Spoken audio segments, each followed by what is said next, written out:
Oh, there we go. Ah, there we go. Ladies and gentlemen, welcome, welcome, welcome. Had a bit of some issues going live there, but we are live. Hey, you guys, how you doing? Thank you for tuning into the show that has a name now, Battle Preps, with my good friends Speedwing and 𝗏𝗏𝗏. How you doing, Speedwing? Yeah, good. And 𝗏𝗏𝗏, you doing good? Another day in paradise, man. Tonight is all about everyone's favorite game, am I right, Speedwing? Path of Radiance. There are multiple reasons why we're doing this. Primarily just won the popularity poll. I didn't expect it to. I put like 3 houses and fates in there, but Path of Radiance just eclipsed them all. And also, I mean, kind of stupid, but, you know, they kind of released it on the Nintendo Virtual thing. So Speedwing, how does it feel being right? We got no Fire Emblem at all. We got no Fire Emblem. When am I ever wrong? That's the better question to ask. Yeah, 𝗏𝗏𝗏, we were positive. We were kind of huffing copium there, and Speedwing was like, nah, no Fire Emblem. I honestly thought we were gonna get something, but to be honest with you, I'm just glad there wasn't an 𝗵𝗶𝗁 remake announcement. that was the highlight of my day. You'd rather have no Fire Emblem than I'd rather have remake. nothing. So that was good. I was happy it ended. I was like, whoop, dodge that bullet. You're right. We were all spared the 𝗵𝗶𝗁 remake. Instead, we got a Path of Radiance re-release, and for some reason, Nintendo of America just put out Sacred Stones trailer on their channel. Yeah. That came out of nowhere. What the hell? I don't know, man. They just really want to rehash these old titles. I think Nintendo is in an arc of like, let's relive the old but gold moments, you know? Because that's what the Direct felt like. I mean, last time we said, oh, why don't they have a way to play the old games? And now they're giving ways to play the old games. So, you know, it's something at least. True.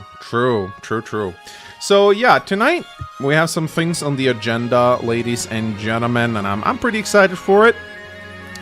So we'll start things off.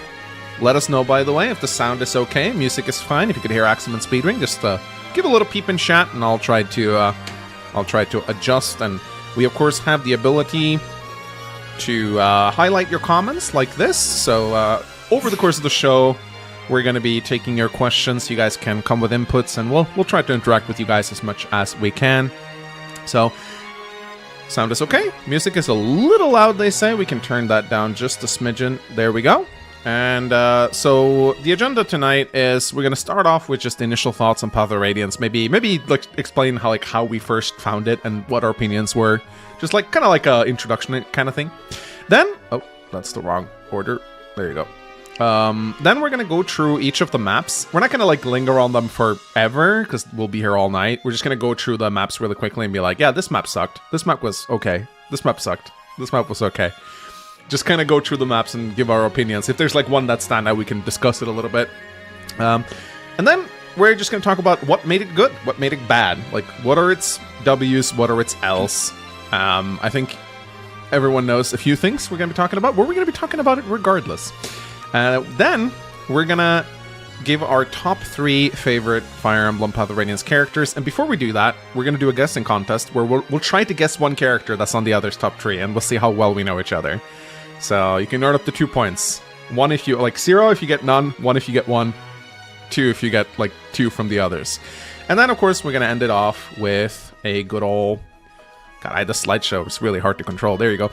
Question from chat. This is kind of what I think you all love the most. So, yeah. So we're just gonna be starting off. Speedwings, why don't you start off by saying like, how'd you first come in contact with Path of Radiance, and what was your initial impression of it? Sure. Okay, so Path of Radiance was a game that I played very early on into my kind of discovering Fire Emblem. I think it was maybe I played Shadow Dragon, I played the GBA games, and then I played Path of Radiance. And I think this is probably a similar path for a lot of people. Yeah, absolutely. And I absolutely loved it. I absolutely adored it back then. It was my favorite Fire Emblem game for quite a while. It was my favorite Fire Emblem game, and a lot of people to this day will claim the same thing. And yeah, back then I was a massive fan, a massive fan. Fixed it, 𝗏𝗏𝗏𝗏. What about you, 𝗏𝗏𝗏𝗏? How'd you come in contact with Path of Radiance, and what did you think about it initially? I think that much like Speedwing, I played the GBA games first, and then I eventually got and played 𝗵𝗫 because of the ROMs. Like I was really big into ROMs at that time, and I think a lot of people have this same kind of arc.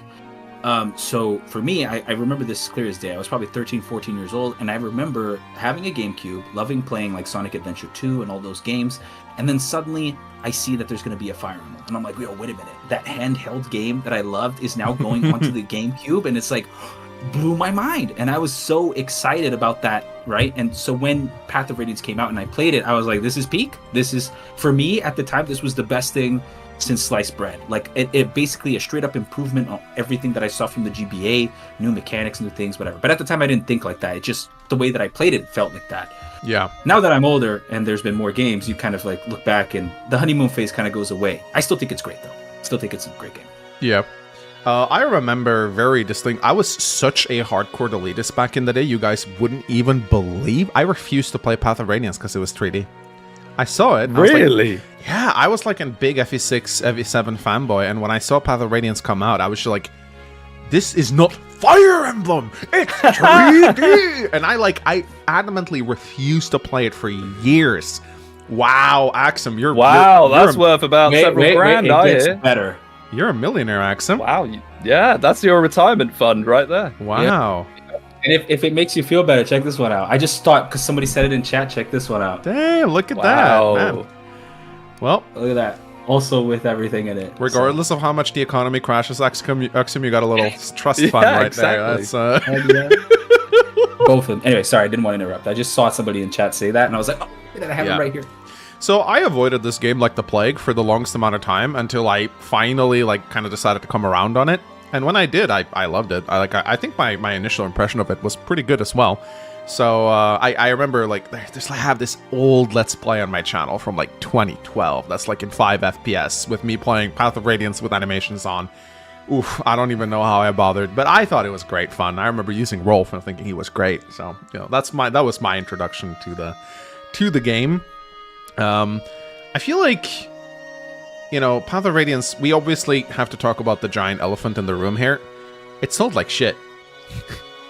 Sales, when the numbers, what do the numbers mean? I hate sales numbers arguments. I know you do, Speedwing, but do you think the bad sales of Path of Radiance, do you still think that is somewhat relevant over at Nintendo today? Do you think that's something they care about, or do they not? It's not important anymore. I find that sales numbers more than anything are a testament to marketing.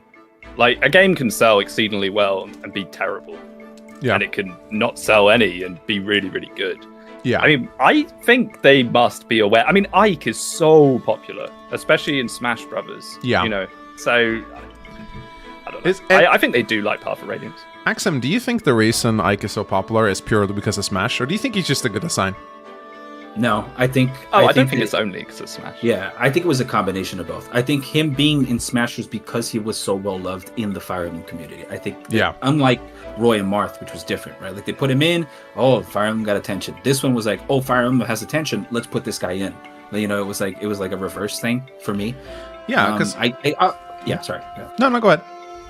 I also don't think that it sold poorly because of... I think it was a GameCube problem in general. I do think that GameCube in general sold poorly compared to PS2 at the time. Oh, absolutely. Especially, and if you take into consideration the games coming out for PS2 and the fact that PS2 was easily piratable, right? And I know this because I was from a third world country, and that was just it.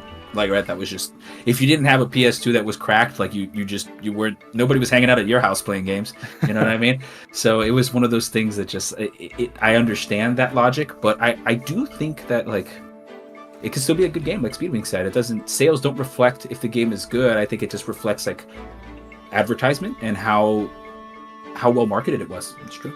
Yeah, and it probably wasn't marketed at all, I imagine. Because Path of Radiance and Radiant Dawn are at the slap bottom of they sold worse than FE1 and Gaiden. They are I think they are second last and most, they're absolutely atrocious in terms of sales. But I think this might have more to do with the console popularity at the time. I don't remember when they came out.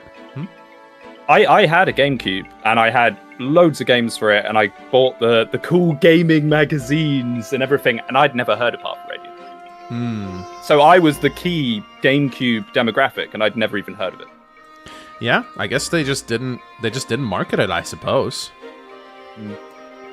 Oh yeah, Abundi says, I think they came out way too close to bigger Nintendo titles. That could absolutely very well be that they just got like outcompeted. At the end of the day, it's very difficult to say why a game sold poorly. There can be so many factors to why it didn't sell good at all.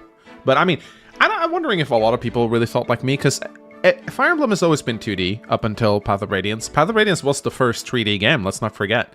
And it turned me off, absolutely. I looked at it and I was like, this looks too modern for me. Like, I like the 2D sprites, so I wonder if that could have factored in. Like, they lost a bunch of Game Boy, like, handheld fans. I don't know. I think it's just people just didn't have GameCubes. It's like Axum said. I remember back in the day, no one had a GameCube. I was a super GameCube fanboy, but I didn't know other people that had GameCubes at all. Yeah, maybe. Yeah. Alice says, I feel in early years, Nintendo just didn't market 𝗵𝗇. They still don't. Yeah, I mean, they really don't. Three Houses is like the only game they've actually put effort into marketing. Like, and Awakening a little bit. Yeah, Three Houses had like a bunch of trailers and a bunch of like previews Awakening and had stuff. so much stuff. Yeah, so much stuff. Talking with the voice actors and all that. I don't know if that was official or not. But either way, I mean. Yeah, true. So You yeah, should look bit at right more of now. that. Like most recent Direct, perfect opportunity to be like, we have this new Fire Emblem coming out with our Switch 2. No, let's relaunch Path of Radiance, and here we are. To be fair though, that Direct was terrible. And it was just all ports. so many. Like I remember like halfway through the Direct, I was just like, they haven't announced a single new game yet aside from Mario Kart. It is just reruns. Yeah. Chat was just overflowing with like lower the price, and like I don't know, and like they charged money for their tech demo. It was a sour Direct. I lost all hype for the Switch 2. It was ridiculous. This was supposed to be like their goldmine. This was supposed to be their flagship like console, and it was just. I mean, there's always negativity around Nintendo, but that Direct was. It was not fun to sit through it, man. I was just kind of sitting there going, "Ugh, this is not cool at all." You know? Yeah, I'm not like excited. a rehash session. Yeah, rehash session. Just rehashing old games. It's really sad. So. Like, did you remember like this epic game? Well, guess what? You get to play it again, remastered for the third time. $80. All 5 people that played Kirby Air Ride. Enjoy. Wind Waker? Oh, I got you. This is Wind Waker again. Like, it's like, bro, come on. It is kind of funny though. 𝗵𝗁𝗁, who was co-hosting with me, he actually predicted Kirby Air Ride. He did, but he didn't seem that excited when it got announced. He was excited that his prediction came true. I think. I don't think he was. Like, it came up, he was like, "Oh yeah, Kirby, cool." If it was my game that I wanted like desperately, I'd be screaming and jumping around. Yeah. I will say that one vampire-ish game that looks like a new IP, pretty cool. From Soft, yeah, sure. Yeah, but it's too. It's not what Yeah, you'd it looks expected in a Nintendo Direct, is it? Yeah, it was like. I hope they didn't spend all their budget on getting the rights, exclusivity rights for that. Maybe. I really do. It looks good though. Like I'll be honest, it looks interesting. I'm intrigued, but like that's it. Mm-hmm. Like, you know, like what else? What can we take out of that? Nothing. Big L. Yeah, big L. Well, we'll see though. At least we can play Path of Radiance for $400 temporarily. So you know that's. I'm curious, like chat. I want to just gotta ask chat right now. Regular speed. Chat, is anyone here honestly going to like do the pay money to play Path of Radiance on the Switch 2? Is there anyone here who are like mildly excited about that? Because I don't know, man. I don't know if Nintendo know about this thing called emulators that we've had for a while. Like, do they know that they are just better ways to play the game? I think it looks like everyone's saying no. Unanimously no. I don't see a single yes in chat here. Like, there's a maybe me there. There's a maybe me. Yes, please. I'd love to play Path of Radiance without speed up and save state. Sounds absolutely wonderful. I hope we talk about that thoroughly today. Oh yes. Norian because I've given the impression that I love Path of Radiance in my introduction because we just talked about initial thoughts. There's gonna be we will get there. Norian Donut 5 Chefs. Apparently there are shortages of the Switch 2, which means it gets bought. Of course, it's Nintendo fans. Of course it gets sold out. Nintendo fans have no standards.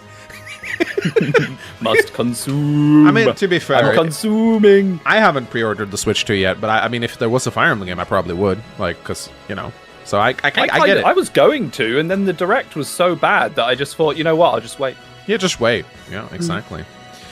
I was actually going to ask, are you guys big on pre-order stuff? Like, for example, when Engage came out, there was a pre-order box set, right? I actually did get the Three Houses one. I think I have it here. Oh, look, I have it here. It came like in this kind of casing is a little different. Oh, cool. Look, Yeah, it's the arrows. metal It's head. a nice little one. It comes with like the game and whatever. But the Engage one, I didn't. And I'm curious if you guys Well, did. I can see just by looking at the wall behind you, Axum, that you're like a huge collectibles guy. Yes, I do like some. Yeah. I don't know if you guys noticed. There's like the 𝗵𝗂𝗁𝗏. You can see my Dragon Balls over here. That's displayed. So if everybody wants to But check those I out. have never been a collectibles person. I just don't feel. I don't think you are either, Speedwing. Like just. The only Fire Emblem thing I own is a Sue Cipher card. Yeah, I got some cipher cards too. Actually, yeah, that was sent to me. Oh, and a Free Houses hoodie that I got as a gift. Yeah, it's just Someone stole Switch 2 from the factory. There's a video of it going around. Oh Yes, wow. I have seen that. Yeah. Cool. Some bloke just yoinked it. So, but I mean, there are some cool collectibles for sure, and like, but I was never big on pre-orders, man. Like, I know I'm gonna play every Fire Emblem game because it's like my job, but the last game I pre-ordered aside from Fire Emblem was like Cyberpunk, because I was like, the creators of Witcher 3 could never do anything wrong. So that was not great. So I pre-ordered Diablo 4. So yes, I'm one of those people. oh, They preyed on me. I am exactly the 30-year-old bloke that was like, Diablo's coming back. Oh my goodness. I get your hype, man. Diablo was great back in the day. But yeah, no pre-orders. I think it's better to hold your money. If you're like a collectibles guy, I get it. You want to get all the little things that you can put in your shelves. For me, it doesn't matter. I've never cared about collectibles. But if you're like Axum and you like to stash everything in a nice desk, then I think you should. If it makes you happy, you know. And I believe in supporting. If it's a good game that deserves support, I believe in supporting it fully. If the next Fire Emblem game is like the best thing ever, then I think everyone should support it. Like vote with their wallet, as we call it, and just like, hey, here's some money. You did a good job, you know.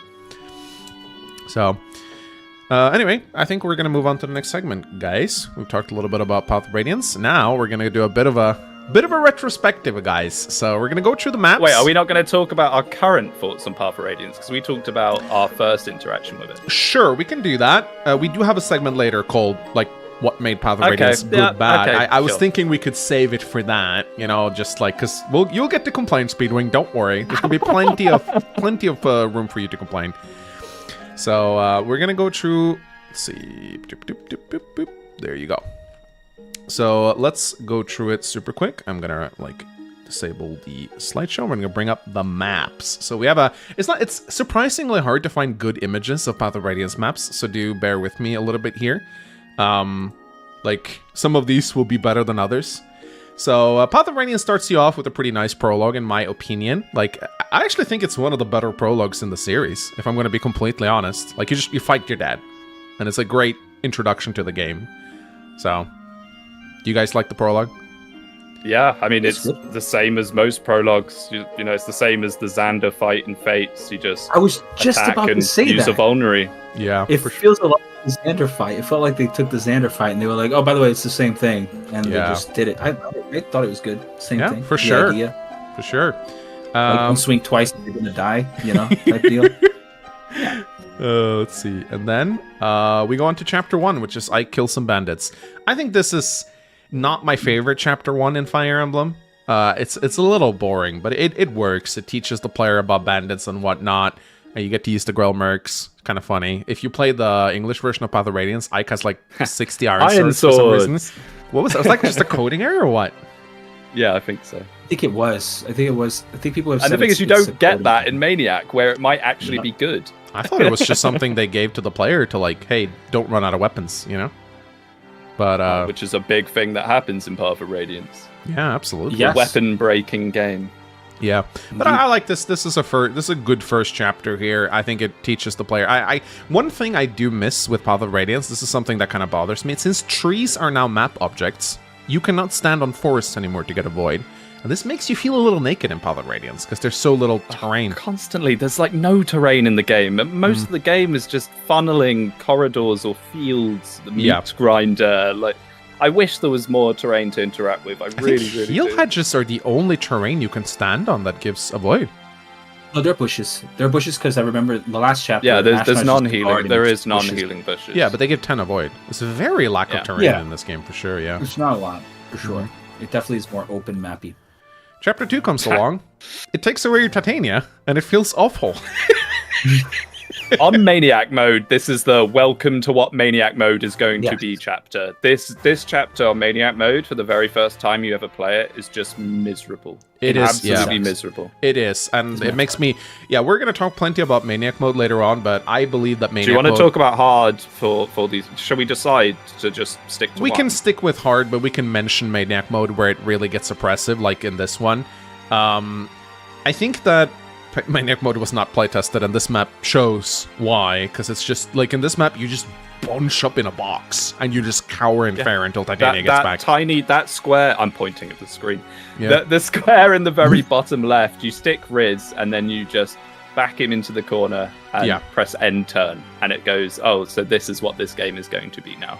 It's a bad map. It's a horrible early game map, honestly. This was not Path of Radiant's finest map. And there's going to be a lot of stinkers in Path of Radiance. There are a lot of good ones, but there's a lot of stinkers as well. Yeah. Oh, it's so variable. Yeah. I feel like this map just threw so many people at you without you being able to wipe them fast, so just piles. Chapter 3 is a bit of a better early game map, in my opinion. It does have one problem, though. I think you guys know what I'm about to say. Marcia dying? Marcia just randomly dying. She does say the famous boat monkey phrase here, though, which is one of the best lines in the whole series.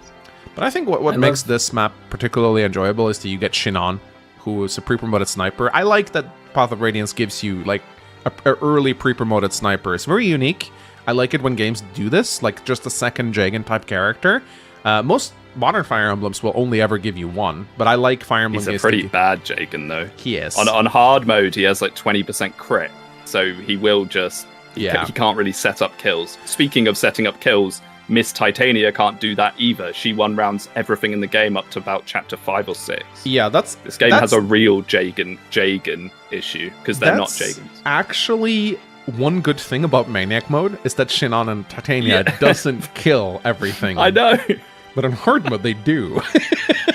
I kind of like that this map tells you, though, like, hey, by the way, there's like the thunder and lightning combo or whatever, like move up with Gatry and then shoot from behind with Shinon.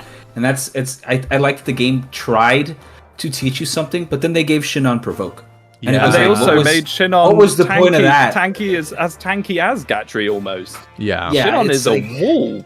What was the point here? Like, I get what you were going for, but it didn't really work out. Like, the message you're sending me is different than what the game is telling me, so... Yeah, I mean, also we all know how he has provoke because he yells profanity and slurs at the enemy, but yeah, it's weird. It's a weird skill to put in. I know it can be useful. Donlot loves it, but, like, it's weird, man. It's weird. Then we move on to chapter 4. This is like the first map where, like, you really start sweating, and not in a good way. This is one of my most hated maps in the game. Yeah, this is the make or break it. Just look at it. Look at it. It's just an empty square with about 30 units standing there, ready to walk forwards into the meat grinder. Yeah. This is the map where it starts sinking in properly. That I hate it. Oh, go hide in the bushes in the top right corner. Wonderful. And one thing that is really weird about this map, for whatever reason, is probably because of the story. I think they're back at the quarters, but Bleed and Oscar are just absent here for some reason. I think the story is that they're at the barracks, but why couldn't they just be here? It'd be better if they was. I don't understand. Path of Radiance will just randomly do this thing sometimes where they just take away a unit. And it's weird. I think it's in the story. They're off doing something important, and I think there's a reason, but you can always just rewrite the story, man. You don't have to have a character be absent. It's like, some ROM hacks do that too. It's wild. Like, it just happens. They just take these units away for no reason, and they're just, like, gone. And you're like, why was my most powerful unit that was, like, just here, just gone for no reason? Well, when I do it, it's fine, Axum. When I do it, it's okay. Can we talk about how underwhelming Soren is here? As his introduction chapter, dealing 6 damage once. Yeah. And then he has unique dialogue with the Armonite boss, where the Armonite's like, oh, you're a mage. Ooh. And then he does 8 damage and doesn't double him. Yeah, he does not have a good it's so introduction. bad. Yeah, like first impressions for characters is so important, and Soren is actually really, really good, but he just comes across as trash in this chapter. Absolutely. You really have to baby him hardcore too, and he comes with the depth too. So you're like, oh, it'll be even better. But it's just like he can't. He just really needs to be babied. And on Maniac mode, the problem is even worse, right? Because anybody touches him, he dies. And you got to hold up in the top right. It's crazy. This is another thing that annoys me with many Fire Emblem games. The squishy units are too squishy, and the tanky units are too tanky. Gatry, Titania, they never die on this map. Soren, one shot on Maniac mode by some units, two shot on hard mode. I wish they could. I understand that mages are squishy, but I feel like they go too hard on it sometimes with certain units. And then again, it's difficult to set up kills for him because Titania one-rounds every single character on this map. Yeah. So you have to use her, or you get swarmed and die. But then when you do that, I know, oh, she's stealing XP. But she is quite literally stealing XP from your level 1 project unit. She is. And it is important to trail the Grown-Mooks in Path of Radiance. It is actually important. Yeah. So... As Soren is really, really good. Like later on, Soren is one of the better units potentially in hard mode, at least. Yeah. And so it's really badly designed. I have a really bad opinion about this map. It's one of my least favorite maps in the whole game. Axel? I was gonna say, like, I just want to say it right now. Like, if I know you didn't mention this, and it's fine, but if people think that Soren is good because of some crit bug, like. You just oh no! Can we just address that now? I'm just going to start right now. Can we address Underflow now? If you use Underflow, you are cheating. Crit, sorry. You are a sandbag, straight up. Like you do not. I'm unapologetic about this. That is a glitch. Like you are abusing a mechanic that is not intended. It's the same as the 𝗵𝗄𝗃. And you are trash. Yeah, like, it's like I consider it like the mind glitch. It is a glitch, and 100%. people are like, it's legit. It's in the game. Okay, but you can cheat. No. I can open up Fire Emblem Builder and give Hector 99 defense. I mean, I can do that. Is it legit? Like, it's... I don't know. I don't think it's... Yeah, I agree. Underflowing glitch is for cowards. 100%. Oh, but it costs money to make it. Yes. Money to just one round every unit in the game. I think it's great when people make that strategy. They put in the resources and then they lose anyway. It's so funny. It's so funny. I've seen some streamers do that, and it's funny. Moving on. Hell. Chapter 5. I'm not gonna lie. Chapter. So this is actually a good chapter. It could be better. It has some problems. Again, lack of defensive terrain, but at least it gives you some bushes, which is nice. I like this chapter. This is a good defense chapter. This one feels fun to play. I like that there's this little thing where the boss has a stat booster, so you want to try and kill him before that is great. I love it when 𝗵𝗍 does that because it gives you like a side objective. I think it's kind of like a bit silly that Grail is like, I'm off and gonna fight off over here. Bye. Like, he just put him on the map. It's cooler if he's on the map. Just put him, like, have him guard the door. Obliterate everything. Yeah, I think so. But of course they have to take Grail I away. like this map because the defensive enemy phase playstyle of Path of Radiance lends itself very well to a defense map. And you're holding out at the doorways. It's great. Yeah. Yeah, I really, really like this map. The fog of war that you push through. Yeah, it has a great tense feeling to it. It does feel like you are holding out until, This map is a great example of how fog of war can actually enhance your gameplay experience. If this map was not fog of war, it would not feel as good to play because the uncertainty is what really drives it home for me this chapter. You don't know. You just see enemies showing up, and you don't know how many there are, and it kind of gives you kind of like a panicked feeling of, oh my god, when are they going to stop coming? And I think Fog of War really enhances the gameplay here. And they give you some torches and stuff like that. This is a solid map. Like, this is one of the best early game maps in the game, I think. I agree. I also think I like that there's some random dude with the poleaxe just to instill some level of fear. Like, you're like, Titania still doesn't care. Yeah. She still shrugs it off. I think it does 20 damage to her. Double damage like might be hated.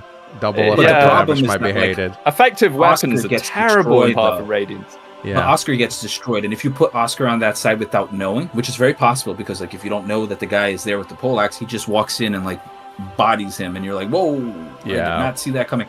There is some level of fear. Like I don't like it when they do it too much. Like effective weaponry and Fog of War is kind of like, whoa, wait a minute. Yeah. But that one, it's just one guy, I think, and it's like, oh, this is okay. Like you know, this makes sense. For sure. All right, let's move on to chapter 6. Oh. Oh, this Map is horrible. this is might be hated right here.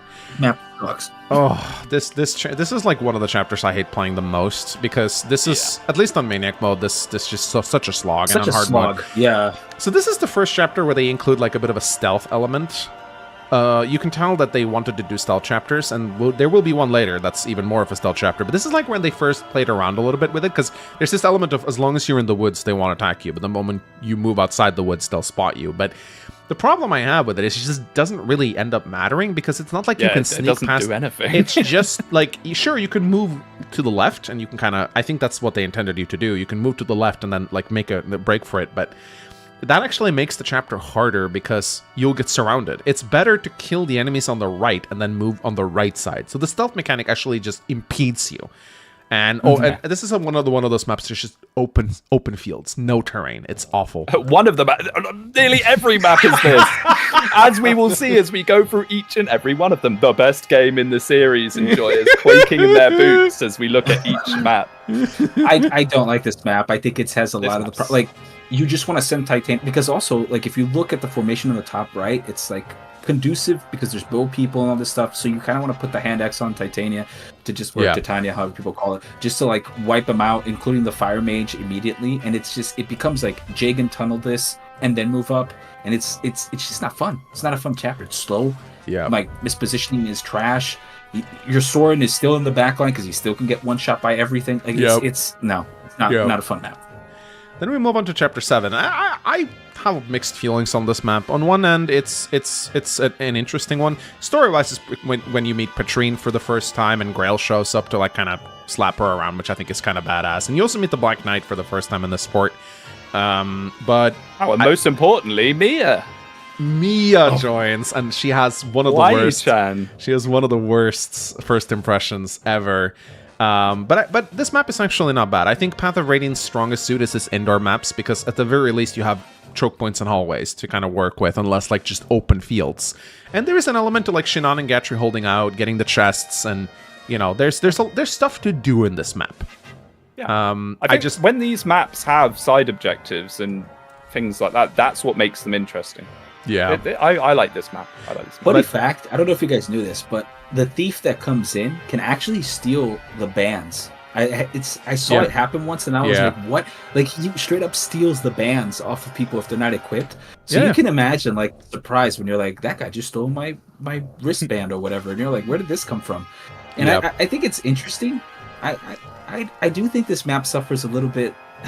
It's just that POR has such a Titania problem in the beginning. Yeah, it's like everything is like yeet Titania into this. Like, they give you the hammer, and you're thinking, I can use the hammer to like use Boyd to kill these generals, right? No, you want to put it on Titania because she'll just one round them. It's like anytime you think that the game is giving you something to solve it, it gives you a better option in somebody else. So it's just like redundant, it feels. Yeah, for sure. And Mia has such a bad first impression here. Like, let's put a low She's strength. trying her best. Let's put a low strength Myrmidon in and a bunch of soldiers and armor knights, and let's give the armor slayer 17 weight so that it's impossible to double with ever. Really questionable decision here. If she had come in a little earlier against all the fighters, she'd actually been pretty decent. But yeah, it's a bad first impression for sure. But you get she's got Vantage, bro. She's got Vantage. Just put her in Vantage range. Amazing. She'll do 2 damage before she dies. I know who I'm gonna guess for the top 3 with Axum. That's for sure. So this is the chapter where Grail dies. Rip Grail. He doesn't understand the weapon triangle. He gets bonked by the Black Knight, who yeah, he sure is a character in this game. I think we can talk about a little bit about him later. But, yeah, so Grail dies, and we have to defend. This is another defense chapter, and this one is not terrible. I think it's, like, in the middle of the line as far as defense map goes. It's the one they chose for Engage? Oh, yeah, it is! Isn't it? Yes. Yes, it is. Yeah, so this is a pretty iconic map. I like it. This is, like, this weird thing where if you don't deploy units, you get bonus experience. No one has ever done this. Yeah. Just thought I want to point that out. Imagine. I mean, you could not deploy Mia, maybe-ish. Yeah, she shoves. She can shove wrists, I think. Yeah, she can shove. She's a body that could maybe dodge for a turn. Yeah, There's you get, some I value like in this the map. Again, it's a defense map, so the enemy phasing actually feels acceptable. So yeah, this map's not bad. This And you is get actually one of Iliana. yeah, Iliana's one of my Iliana. favorite The maps. hungry mage. Do It's we one of my like favorite that maps in the game. personality trope in Fire Emblem when that I whole hate thing it. is I'm I ever hate- so I hungry? hate the I eat food personality trait. I don't understand. Who does this appeal to? I don't know. Because people, I maybe, can't don't know. help but feel like this Whoa, is a bit whoa, of whoa, a... whoa, whoa, whoa, whoa! Oh, well, it's actually about to say me. Castle here. Whoa, whoa, whoa, whoa! Okay, guys, you didn't hear that? He meant just slightly above weight people. Okay, that's what he said. Okay. But Slightly she's skinny, though. Like, I don't get it. I mean, that's a bit of a honestly- Japanese trope. I know people like to pretend that Fire Emblem's only a weeb game now, but it's a bit of a Japanese trope to have the, like, skinny petite girl that Eat a lot, yeah. Yeah, I have seen that in some, like, I've seen that in certain anime, like, hey, I eat a lot and I'm skinny. I get it's weird, but I think that's what they're going for with her. It happens in other games too, right? It happens to 𝗵𝗵𝗁, but 𝗵𝗵𝗁 just happens to be really strong, and so like it's kind of like the bodybuilder. Yeah, but thing 𝗵𝗵𝗁 was with 𝗵𝗵𝗁. butchered by Treehouse. 𝗵𝗵𝗁 was not meant to be like that. Yeah. Fair. I actually like this map on a side note. I think it's great. I think it reminds me a lot of like holdout maps, and Yeah. this one I actually like this map too, but for Yeah, different reasons. Chapter 9. I don't. I think this is one of the most boring maps, honestly. Oh, the It's- not bandits, the pirates. And all Yeah, that it's- coming it's- out. And Yeah, it's always like I always think it's such a tedium to get the stat boosters on the villages on this map. Yeah. I'm probably very used to Maniac mode where it's very hard to do. You gotta really like on Maniac mode it becomes a bit of a puzzle. You gotta actually like shove to get it. On hard mode I think you can just ride up and get it, but I don't know. This map is just boring. It's just you go down and then you go left, and there's a bunch of reinforcements coming out by the boss, and then like you kill them. And again, it's a map with zero terrain that looks like a tree line, but it's just trees. What do you mean Yeah. there's You can't sand, bro? stand in them. Sand You speed, like right? Anakin or something? Oh, well, Like- I forgot the movement slowing terrain. Yeah, that's a fun feature. Homeboy's gonna be like, I don't like sand. It's coarse, rough, irritating, and it gets everywhere. Well, right? Like, that's just what you it is. wait until we get to the sand chapter. I have a lot to say about that one. The reason why I like this map is because it introduces a new mechanic. Like the yellow moving units Yeah. is an actual interesting thing that we hadn't seen in any other Fire Emblem until this point. So it was actually pretty cool to finally be able to see, like, hey, I can move these guys to some degree. Like they're not green units; they're yellow. It's a difference. Yeah, And it's one of like, many some level of mechanics in control. Path of Radiance that's really cool, really interesting, underutilized and done incorrectly. And 𝗪𝗪𝗪 Pirate Song. Yeah. That is Yeah. That's Oh, a yeah, member. that is And the pirate cell. the pirate boss turns up. Yeah. Does he have a name? Does the guy have a name? He the does. pirate He cell? has a portrait. Yeah. does, right? Yeah, He's crucial to the deep lore of Path of Radiance. 𝗪𝗪𝗁𝗪 or something. All the Path of Radiance bosses have really weird names. Oh yeah, and speaking of favorite joins, which is like the character that represents the duality of man, right? Speaking Which- Marcia who? rejoins. Oh, Marsha, Marsha, Marsha just tears up. So before this stream, I wanted to replay through Path of Radiance just to have like a refresher in my mind. I went on hard mode because I actually value my free time. I have played Maniac before, but I played on hard mode, and I just, well, as if you've seen the little video I put out, I just blasted Marcia, and yeah, game over at that point. I didn't even finish in the end because I knew it was just, Marcia on hard mode can take over the entire game very, very easily. A lot of characters can solo on hard mode, which is why I always play Maniac mode, even though it sucks, because at the very least... so tedious, man. It It's so tedious. It is. It just takes time. It's not like fun challenging. It's just, it's like... There's some maps Maniac that are mode fun. punishes impatience. That's for when you sure. lose at Maniac mode, is when you get bored. 100%. Yes, Yeah, for sure. that I will agree. Okay. Want to go first? This is the first stealth map in Fire Emblem, and I actually really like this map. you do? Yeah, I actually Why? really do. I just think it's a really fun, unique gimmick. I love gimmick maps. You know, when I go on about Rev 2 and Rev being peak, I actually enjoy maps that try to do something a bit different. Is it I love perfect? shoveling snow. No. So good. Shoveling snow. Just the dream right there. Hey, the snow map's actually peak. That's like Rinker Prime training. Oh my But god! that's there we a go. separate story. That's a separate story. But I actually really like the prison arc just for trying to do something different. I mean, Maniac mode, it's brutal with the way that you have to direct them out. And not but even worth it, because you only I get love the 700. concept. You only get 700 bonus experience on Maniac, as opposed to I think 1300 or 1400 that you get on hard mode. That's like 14 levels you can put into a bad unit. That's actually really good. On Maniac mode, it's like you get more experience for just killing everyone. Yeah. Yeah. So that's kind of sad. But I yeah, usually just immediately rush the prison guard. I'm like, yo, we're just gonna assassinate this guy and press W. Like, doing that's this chapter stealth while getting all the recruitables on Maniac mode is, I think, is one of the hardest things you can do. Like, it requires... Well, it's basically precise. You have to move the intended moves to do it. Yeah, you either watch a turn-by-turn guide or you just spend like 10 minutes thinking every turn. And one mess up, ambush spawns, you die. It's awful. It's awful. It's like such a tense... Speaking from a place of experience, sir, do you Has it ended like... I think it ended 2 of my Ironmans at least, this chapter. If I'm not... Like, oh my god, I played Maniac mode so much. It's so crazy to think about how many times I played this game with me.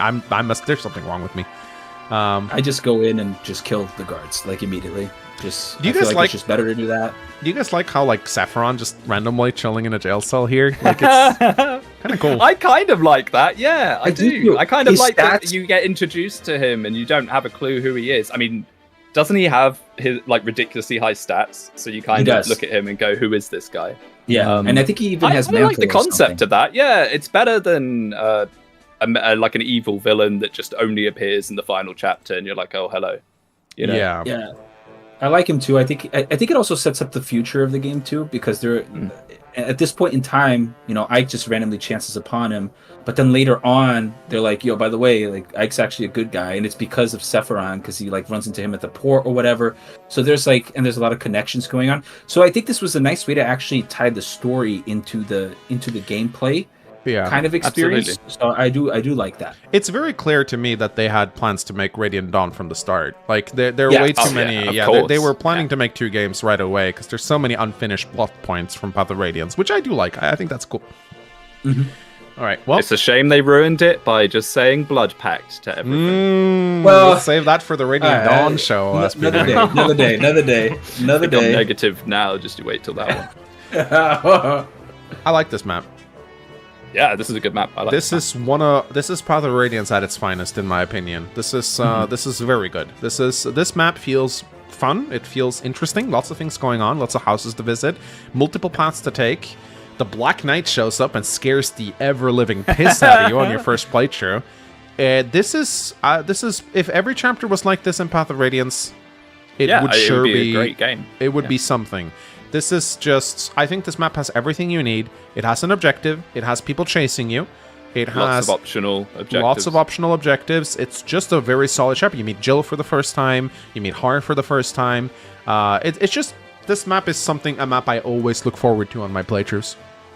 I also think it's a very good balance of reward between enemy phase and player phase strategies. Like, it rewards you. You actually have to player phase on this. It's very good for that, and I think it also gives you like the Lagoos that you can finally control, so you can finally feel the power of like Mordecai and Leith and like what they do.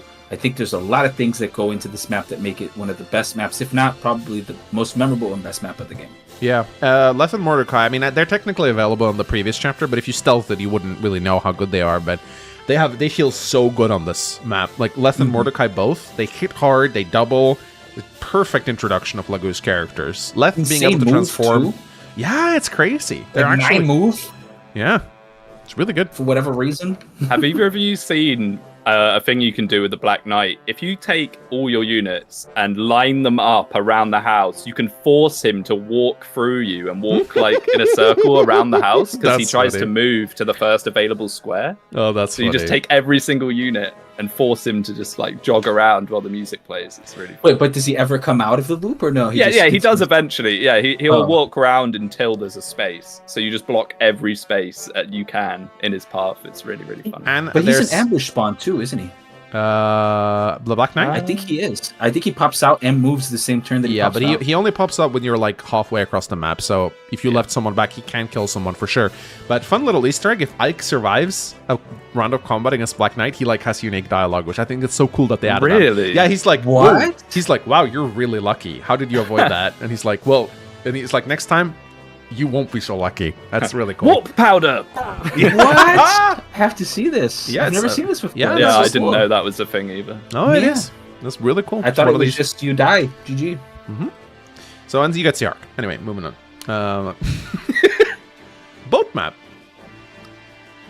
I usually like boat maps. This one is interesting, but there should have been a bigger boat, I think. And this map kind of suffers. Like, I understand that you can't you can't really meaningfully put other units in here.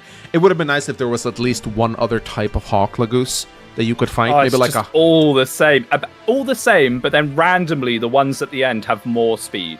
Yeah. Why? Yeah, and the boss is corrosion. Just randomly, the exact same unit for the whole map, and then right at the end they have slightly more speed. So you're kind of whatever you're doing in your death ball, choking them, then suddenly the ones with more speed come in and kill you. Yeah, I want to hate, but I kind of don't. Like, I don't know why. I don't know if it's the idea that they're trying to tell you like you got to position at certain points so that the enemies can't come in, or that you can block a whole side concept, but that doesn't happen when you play the map. You just make a ball of units. Well, maybe the problem is just like the enemy type, right? Maybe it's not the map design itself. Maybe it's just the enemy type. Well, they're all the same. There is one cool thing about this map. You get a lot of experience for fighting Hlagoose because they're tier 2. Yes. So it's at least on Maniac mode where you get no experience. It's so nice to kill these Raven and get like 60 experience for a kill. Like that feels really nice. And there's also a ton of stat boosters that you can get. Ironically, the way to get them is to stall the map, because there's reinforcements coming in later. So if you kill the boss early, you lose out on... There's like 2 or 3 Ravens spawning with stat boosters on like turn 9 and 10. Super weird concept. Like stall the boss and you get more stat booster. That's a weird side objective, but it is something you can do. But but I think, again, if they just had one additional enemy type on this map, and maybe had the boat be a little bit bigger, that would have been nice, because just Ravens kind of suck. But I said there was like a Raven spellcaster or something, like just something that's not just a Raven, because they're very boring to fight. So you can chip train Jill up on this map. Jill it's very tedious, and it takes a very long time. But you can train Jill all the way up on this map, and bro, you gotta train. And the game is over. And Rolf shines. Jill is such a popular character, and I think just Wyvern Rider that just kind of dominates the game when trained. Everyone can dominate in Path of Radiance, but Jill does it exceptionally well. And she gets a unique chapter with her father as well, which I think is one of the coolest things they've done in the series. For sure. Chapter 13, another boat map. We get 2 boat maps in a row, and this one is, in my opinion, a lot better than the first one. This is a true boat map right here. There is one really wasted opportunity right here. I don't understand why they added the 3rd boat at the bottom, because you just run across it, and then you could have just removed it and had the Grille Mercenary started. Needless. If you're going to do a boat map this way, have the enemies surround you and attack from both sides. I think I know why they did this, though. I think they wanted you to really use the shove mechanic to try to recruit Astrid on turn 1, and they were trying, and they even talk about it in the map before. Like, one of the conversations is like, oh, if they're bothering you, just shove somebody out of the way or whatever. So I think their idea was, story-wise, you just came off of this boat, you're trying to aid this other boat that's under stress, and you have to get there fast. So you have to shove people in so they can get there fast. So I kind of get what they were going for. Do I think it's a good design? Perhaps not, but I understand why they did it. Yeah, for sure. And there's a lot of stuff to do here. I like the Ravens, that you got to prevent from taking the chests. I like the boss with the longbow. He's a fun... It's not very often you get to fight a sniper boss, which I think is cool. And it's just, there's a lot of chaos on this map. There's a lot of green units, which I'm not a huge fan of. And I hate how sometimes the Ravens just go yoink and goes onto the throne and game's over. The Ravens don't attack you, so they go for the chests and then they kind of stand in really weird positions and block you. It's annoying. And you just... how you deal with this map is just to put like a unit like Gatry just on that point and just never have him move off it. Absolutely. So, but it is a little bit annoying. They could have just removed that. I understand it's because like Sonic is down there and they like don't want her to get kidnapped or something, but it's like they could have just done without it, I think. Like it's just annoying.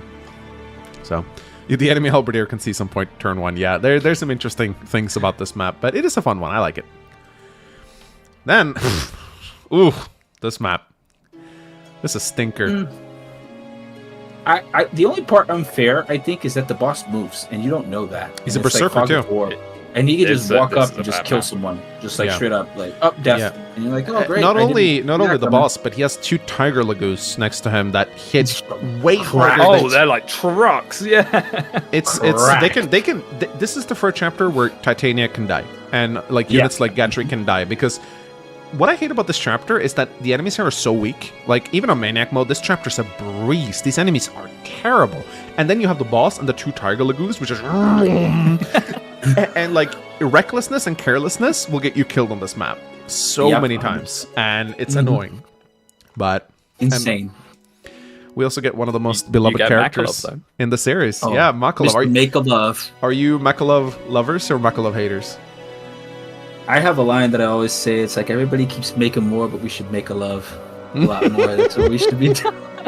I'm quite a big Makalov fan. Oh, sorry. I could take you a story. I could tell you a story. My most recent Iron Man. I've done 2 Iron Mans on Maniac mode, right? And the most recent one that I did, Jill dies in every one. I don't know why, but she either like something happens, she dies. I'm like, whatever. This time around, I was like, let me take Makalov, and Makalov actually had bonkers stats at the end of the game. Like, he was the strongest. He turns into the best Cav by far. Like, you just give access to him, and he destroys the game. But he has the worst starting potential of all the Cavs, like even worse than Astrid. Like he just really sucks at the start because he's so underleveled compared to everybody else, and he just takes some time to grow into that role. But he is actually pretty good. Like he's a solid unit, and Cav and Path of Radiance cannot go wrong. So he's the best Cav out of them, but the problem with that is your Oscar, Kieran, and Titania are already trained at that point. That's the thing. Why bother? Yeah, he has the best potential. But he turns out the best, but there's no point. He turns out the best, but there's no point. I agree. Yeah, and Oscar has that Earth support with Ike, which just that's. Let's not even go. Yeah, we'll wait. We have a segment for that later. Desert chapter, blah. This is the worst. One of the worst chapters in the whole game. Some and Fire it's not Emblem because games? of the design; it's because of the transformation animations. Oh, for sure. I hilariously discovered on this map on Maniac mode that the Lagoose have a special Maniac mode Lagoose stone with one use on this map that you can steal. Yep.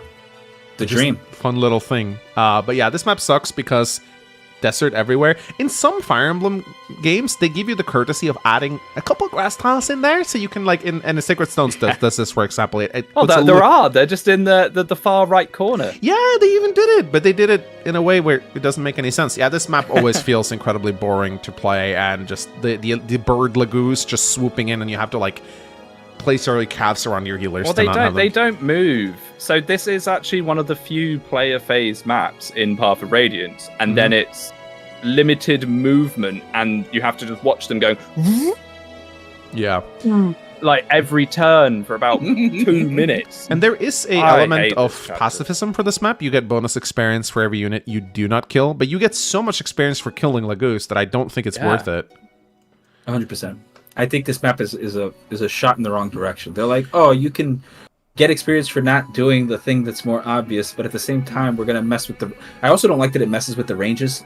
Like the birds will have 5, and then suddenly they'll have 9, and you're like, whoa, wait, and then if somebody's out of position, they die. So Seb brings up Stefan here. Do you guys like a unit with the most obscure recruitment ever that is clearly designed around owning a guide? Like before the time of the internet. Do you guys like this kind of stuff where it's like I love the concept of secret characters, but I feel like they should be secret characters in a way that you can maybe stumble upon them if you pay attention to supports and stuff. Stefan, that's never going to happen. I'll stand on this exact tile with one of these 2 characters. Yeah. Come on. This is a character added for magazines like Nintendo Power, I feel. Like, where it's just buy our magazine, find this hidden character. I think Path of Radiance... I mean, the internet existed when Path of Radiance came out, but it wasn't very widespread. It's not like there was... Also busted statistically too, so there's like an even bigger incentive if you're thinking about magazine selling. Like, oh, by the way, if you buy a magazine, you get access to this character that is broken at this point his sword in the game. And his sword. Like, so he's just really powerful at that point in the game. I do think that, like, I don't like the idea of the implementation. I do like the idea of the desert secret stuff, like, because that's been done in all the other Fire Emblems to this point, including on this one. But why not make it a range? Like, why not make it a range that if you stood on the top, I don't know, 2x4 in the top with somebody, you could get it. Desert items in Fire Emblem. At least in the other games, they had the courtesy of putting them near bones, but they didn't have the budget to add bones to this desert, so they just randomly scattered them around. It's really dumb. Yeah. Ooh, this is another one of my least favorite maps. The Mansion chapter. It does kind of set up Oliver a little bit, who's a hilarious character. But this is like the worst example of an indoor map in Path of Radiance, because in indoor maps you have a lot of potential to have multiple paths, and yet this one is as linear as they come. It's like a corridor. This map sucks. There's awful. Doors you can open to open up treasure chests, but like this map would have been so much funnier if they just added a little door to the north. You could go both ways to the throne room. That would make so much change. Yeah. So Do you guys like? Is it this map that starts introducing like you open a door, you get greeted with bolting? Like, Yeah. Yes, it down to is. them? Yep, Yep. I hate this it. is That's- the start of that's fun, Welcome innit? to Siege Tome territory. as far as I'm concerned, it's the ambush spawns of this game. Yeah, Yeah. basically. Open a door. Oh, by the way, here's a meteor. Yeah. Dead. Like it's so much fun. And who tends to open doors? Last- Squishy units. Yeah. Yeah, the guy that like cannot What survive the amazing bolting. design. I will I say know. though, I like that everyone can break open doors in this game. It's a neat little thing. Yes. It's a nice little. I like being able to smack a door in is perfectly viable. Like you have an axe, you should be able to break open a door. Is it this one or in one of the other games that the hammer is effective against the door? Radiant Dawn. In Radiant Dawn, all axes That's are Radiant effective Dawn, against doors, yeah. which is a nice touch. I like it. That is nice. That is like slight but nice. I like And it. there's a glitch. If Ike triggers Ether on the door, he'll jump 10 times in the air. It's really funny. Oh, really? Really Yeah, funny. Yeah, he- you get, I didn't know He that. gets you get locked stuck. into the animation, and it's like it just loops. It's really weird, and then like nothing happens. It's Yeah. really weird. It's like a super weird glitch. Boy, we're about to get very negative now, boys, because we're about to talk about Serenus Forests. Oh, This is one of the worst maps in the entire franchise. What were they thinking? What A were they thinking? four-part- There is 172 enemies on Chapter 17. 172. fun And fact. it's just a grey, bland background while you do it. You can zoom out when you play these maps. You can zoom out and see the whole map in one. Like this is actually one big map that they just broke into 4. I have this feeling that they actually intended for Serenus Forest to be one big map, but they Yes, decided because to. they don't let you have the convoy. Yeah, and look, This I was get, their workaround. I get the story of this chapter. You're supposed to traverse this insanely big forest. You're supposed to get lost. You know, Gaiden did this with like the Lost Forest, right? And I understand the theme of this like huge forests. Doesn't mean you have to actually make it this big. You know, you could just like. I have know a the forest is dead, but couldn't they have made it at least like green? I hate looking at this chapter, and you're looking at this chapter for hours. Yeah, this is the shit point of Path of Radiance. After this, it gets a little better, but this I think is the art. This is what everyone hates because This is like, the quit moment. This Yeah. chapter. and the music, like the.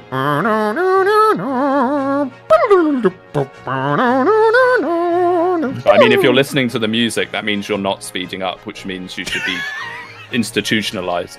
The one part of this map I like is the Oliver map. I think it's by far It's the most. the best part of it. Yeah. Yeah, just make it this. I agree. Just skip here. I do. Just skip here. Just have this be the map. I also think it doesn't help that they kind of gut Ike at this point because he's carrying someone, and it's like you're like, oh, if I wanted to use, you should have him level 20 by now anyway. But if you wanted to use him, you can't even do that, and he's like just a liability, and it sucks. It's like You just run out of weapons on this map. This map is whenever you have people reinforcing you, make sure they're carrying more weapons for your Juggernaut, because your Juggernaut is going to have run out of weapons at this point. And this is Unironically, So bad. and this is It's doubly- so bad. Yeah, go ahead. the Axel. second part you can actually beat it faster by just arriving on the second part, but most people don't even notice that because the condition is arrive.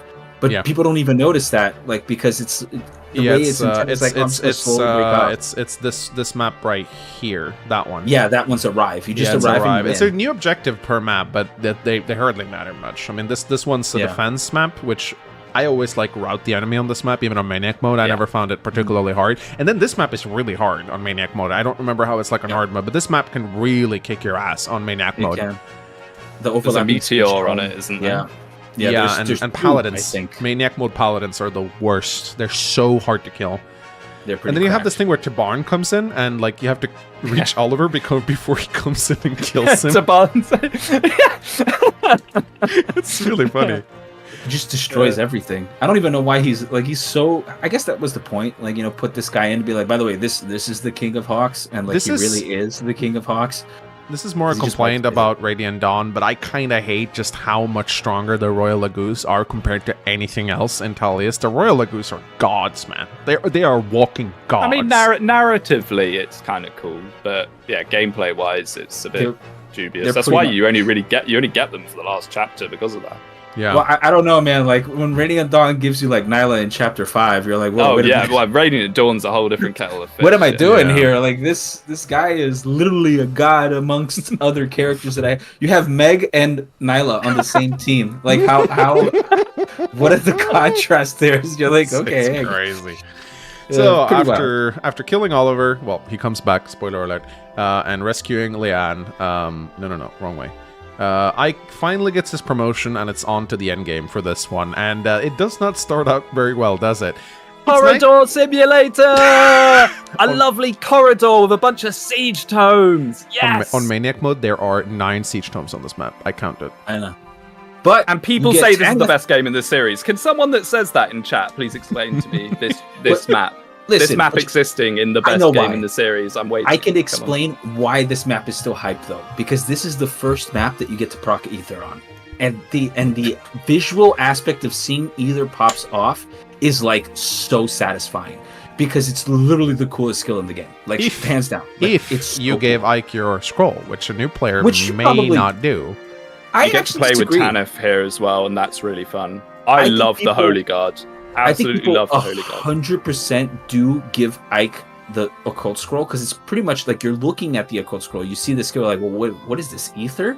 And then, like, Ike's the main character, like you're putting energy into him regardless if the first time you're playing, so I can see him definitely having Aether almost every single time you play this map, and I think that's where that impact comes from, is just seeing that animation pop out for the first time. I just have to ask one thing. Why is there even an option to not recruit Rayson? Like, why they added that in there? Imagine. Nah, mate, I'm good. I'll take that renewal scroll for 10% healing per turn. That's just... What happens if you say no? I've never seen anyone You get a renewal scroll, and renewal is 10% HP restore in this game. Renewal scroll. It's sounds good to me. Oh, it's so worthless. And you don't... when I played this map for the first time, I was like, oh, I'm surely going to get Leanne. So I was very excited because I really like Leanne. Oh, yeah, of course. But you never get her. She has a portrait and stats and everything. Because if you actually... Fun fact, if you open up Ike's inventory while she's carrying Leanne, you can actually go over to her stats. So she's in the game as a unit. And that's what I thought, that we'd get Leanne instead of Rayson, but no, you just don't get him. She has even a little portrait like Icon too, because she gets rescued physically, so there has to be one. And 𝗂𝗏𝗄𝗏, worst Laguz introduction in the game ever, and they're so good in the next one. They're so bad here. My goodness. Why didn't they give Bird's Kanto? Yeah, that's... And they did it in the Radiant Dawn. It's they did. Weird. Like, they're amazing. Well, because they learned their lesson. Yeah, they're so bad in this game, though. 𝗂𝗏𝗄𝗏. Really, Donlot, I know you're gonna start talking about how good Ølqi is, Donlot. You're wrong. I'm sorry. You can make them good, but you can make any unit good. They're okay. It's a game with bonus XP. I mean, come on. Yeah, but like when you have the option is this and the calves, you're like, yeah, no, it's Cav Emblem, like 100% of the time. True. Or the birds like Tanith and Marcia and Tanith is cracked. She's so good. She is like the best. The Holy Guard alone are amazing. I mean, they are so useful, especially in maps like this that are full of nonsense. No, for sure, but I think that the Holy Guard in Maniac mode is more powerful than in hard mode. Yeah, I don't know for sure. Yeah, they are. They scale. I wonder if it has to do with the scaling. If that's because the stats they're almost better than Tanith. Insane. They're insane. Like the lead Holy Guard is basically capped.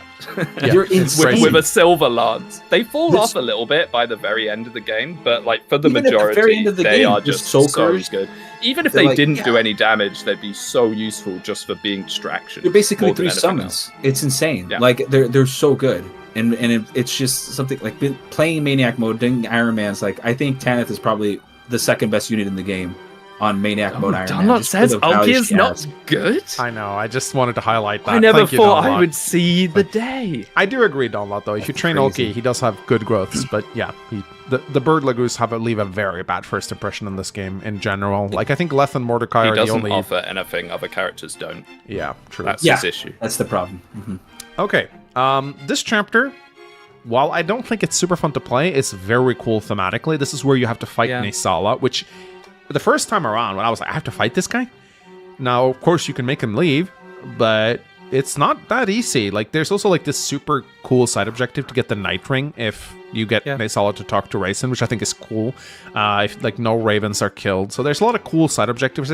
Lots of ballistas, which is annoying, but you do get a lot of tools to use them. You get Jill with the nullify guard Jill ring. Just flies up, whacks him.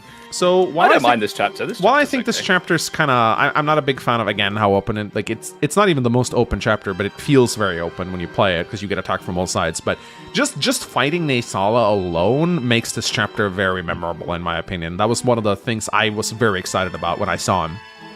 Because he's a cool character. This is an Iron Man ender, by the way. Like, if you don't have an answer to 𝗖𝗵, like, it's GG. Like, you lose. Like, there's nothing you can do. He will just walk on your army. Like, you're just going to get destroyed. There's nothing you can do if you do not have an answer to 𝗖𝗵 on this map. So it is one of those maps that I agree. It's like, oh, it's scary. It's, like, intimidating. It also is cool to see the birds just desert them. They're like, no, we're out. Narratively, this chapter's fantastic. Yeah. Also, just I do like this map. Yeah, randomly, like Stefan has a quote with the boss. I just thought that was really funny because he's like, "You're a sword master." Yes, you're a sword master. It's got to be one of the like rarest conversations in the game. It is. 𝗤𝗵 and him, and he's like, "Oh, you just remembers the name." My goodness. Yeah, I've seen that conversation a lot, 𝗤𝗵 in it, because it's a lot of fun, bro. Like it's cool because they look kind of like the same. Like they actually look similar. He has like green hair and stuff. The enemy boss. It's really interesting. Yeah, they could be brothers. I wonder if he's a branded. What if he's a branded and like it's like some hidden thing that we didn't know? And there are some characters in this game that I think are. It's never shown that they're branded, but you could kind of guess that they are. Like especially when they have like green or blue, like when they have very like bright hair colors most often. So yeah. It's cool. So anyway, guys, sorry for the XCOM music. I just my playlist ended. There you go. So chapter 20. This is This is my favorite chapter in the game. Yeah, Speedwing. Why don't you start us off here? I absolutely adore this chapter narratively. The fact that it's Jill versus her father, and then she can turn into a red unit. That's cool. How cool is that? That's one of the coolest things in the entire series. And this chapter, it has terrain. It has side objectives. You go up to the houses. This is a really good chapter. You actually push forwards, mostly. You know, the wyverns mean that you can't really just sit in a ball. I really like this chapter. Yeah. What about you, I just want to point out that 𝗵𝗵 says that units that you had becoming red units is really cool, and he doesn't like 3 houses, but like, just gonna leave that one there. Just not the same, and you know it. That's not even close to the same as that. Jill, I know it's a bit dull, the whole like, oh, Jill learns that racism is bad, but you know, like when I was younger and I first played this for me was like a peak cinema moment. This was awesome. The whole kind 100%. Of Jill and her father and. One thing I love about this map that adds a lot of personality is the generics talk to Jill when she fights them, which I think is so. I think that's the only Fire Emblem game I've ever seen where there are generic battle quotes where they go, "Jill, how could you?" Like they recognize her and she talks to them. Really small detail, but adds a lot, I think. And one of the reasons why Jill is so memorable, I think, as a character, because she has a little arc here. Definitely. She's one of the few side characters in the series to have her own main chapter, not a paralogue or side mission. Yeah. Yeah, it's a good map too. I think that it rewards you like trying to. The Holy Guard here shines in particular because they immediately zoom in on the siege tome wielding guys. So like if you spawn them and kind of protect them even a little bit, the Silver Lord Goddess will just destroy the guys. Like she'll just walk up and just demolish them. And now it gives you a lot of space to move. So I actually do enjoy this map a lot too. I think it's a good map. Can you guys imagine how excited I was when I first saw Khalil, like pre-promoted female sage blonde, and then she fucking sucks. It's really knives. You like knives, mate, dude. It's knives. Knives is the problem. It's not even that she's because her stats aren't even that much worse. Like they're actually okay, but it's the knife usage that is just it's a nail in the coffin. I had to nerf her. It's a nail in the coffin. Her weapon ranks are good too, so it's like. It's on not even paper, like... On paper, I kind of understand that they went with the whole, if you want a sage with a staff, you got to train them yourself kind of thing. I understand, but he just guts the pre-promoted sages so bad. Like, both Khalil and Bastion are so terrible as a result. At least if they were able to fight, they'd be better. And Khalil can fight. She's actually pretty fast. On hard mode, she doubles. On Maniac mode, she doesn't, but that's Maniac mode, not Khalil. Yeah. She's very frail, though, which is a bit annoying, but... I don't know. I just wish she had a better first impression. I can never remember. Thunder magic is effective against wyverns in Path of Radiance, correct? Yes. But it doesn't feel like it is. No, it's because effective damage basically. It's not. It's not, right? It's not. It's wind. It's wind that is. Right. It's in Radiant Dawn that thunder's effective against magic. Because Khalil, I mean, dragons. she's a fire mage, but she does have good thunder rank. Because it's like if it was effective, I think that'd be a good first impression for Khalil here, but it doesn't work like I mean, it's that. hard The to tell thunder what's magic- effective to what, because effective damage just basically doesn't exist. It doesn't do anything. Yeah, It's double still might. good. Like, It's you not, want to though. hear? It's you want to hear a really scenario not, which though. is good though? I'll You're tell better you right off now. just using Okay, a forged silver weapon. educate I got us. you here.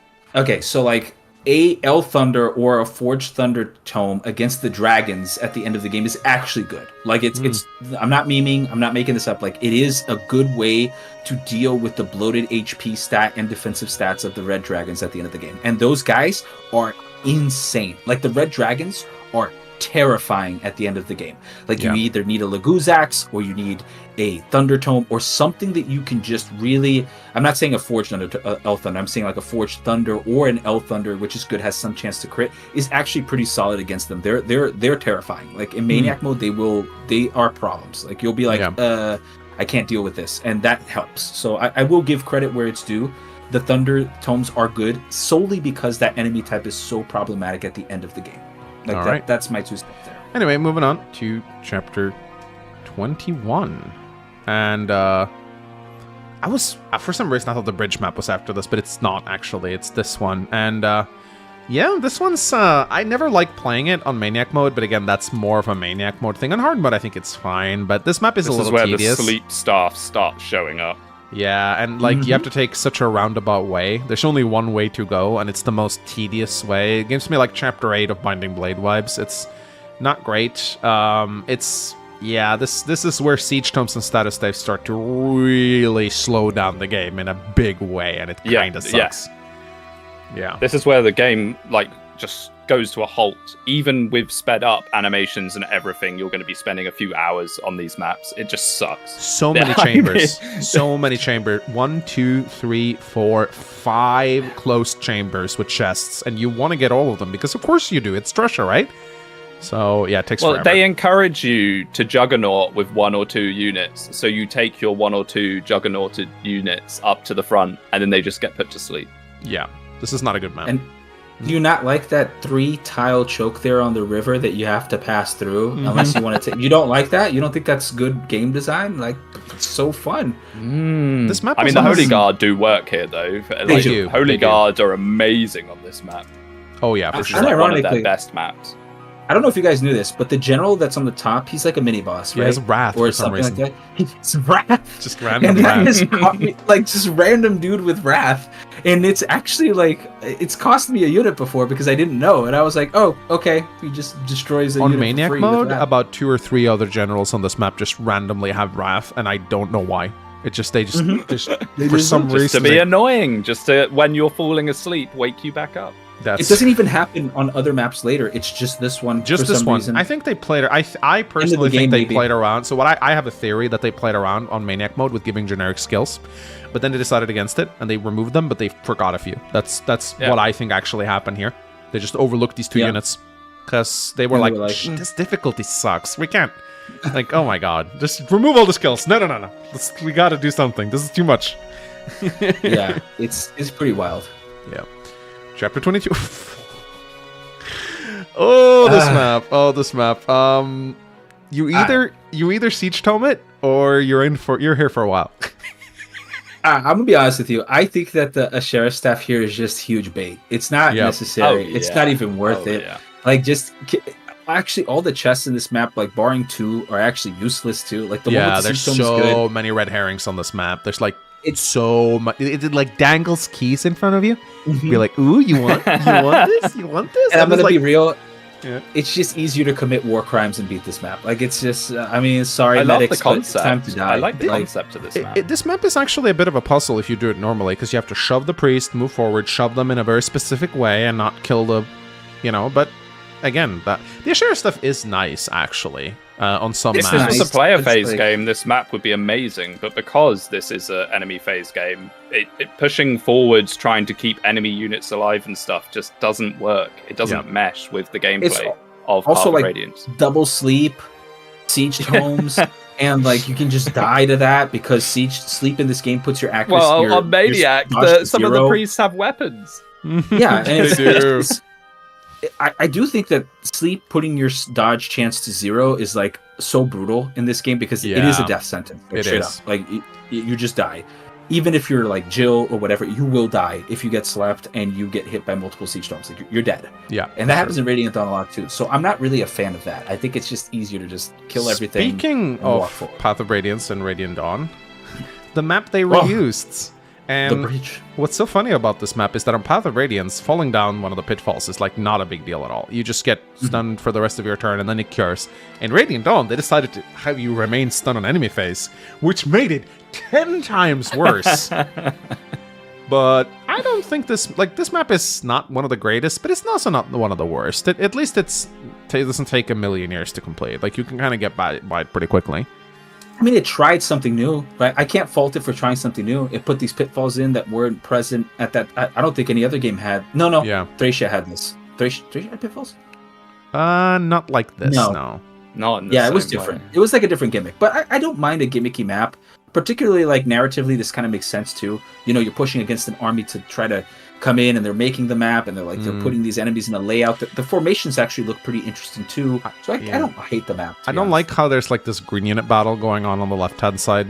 It's very annoying. What's the point of that? This map is shorter than the other maps. Can we find a way to extend it somehow? It's also super funny that, like, Lucia and somebody else are just standing there just looking at these guys fight. They're just standing right there, and like these people are dying, and they're like, I can't be bothered to help. Sorry, I'm just gonna stand here and watch these paladins go to town. And they just don't get involved at all. They're like, nah, I'm just gonna let it do its thing. Yeah, for sure. Also, this chapter, in my opinion, has maybe one of the most disappointing like character reveals. You have this guy who's been like super relevant to the story, and well, that's not it. That's not her. Nephany revealed she wasn't a farmer.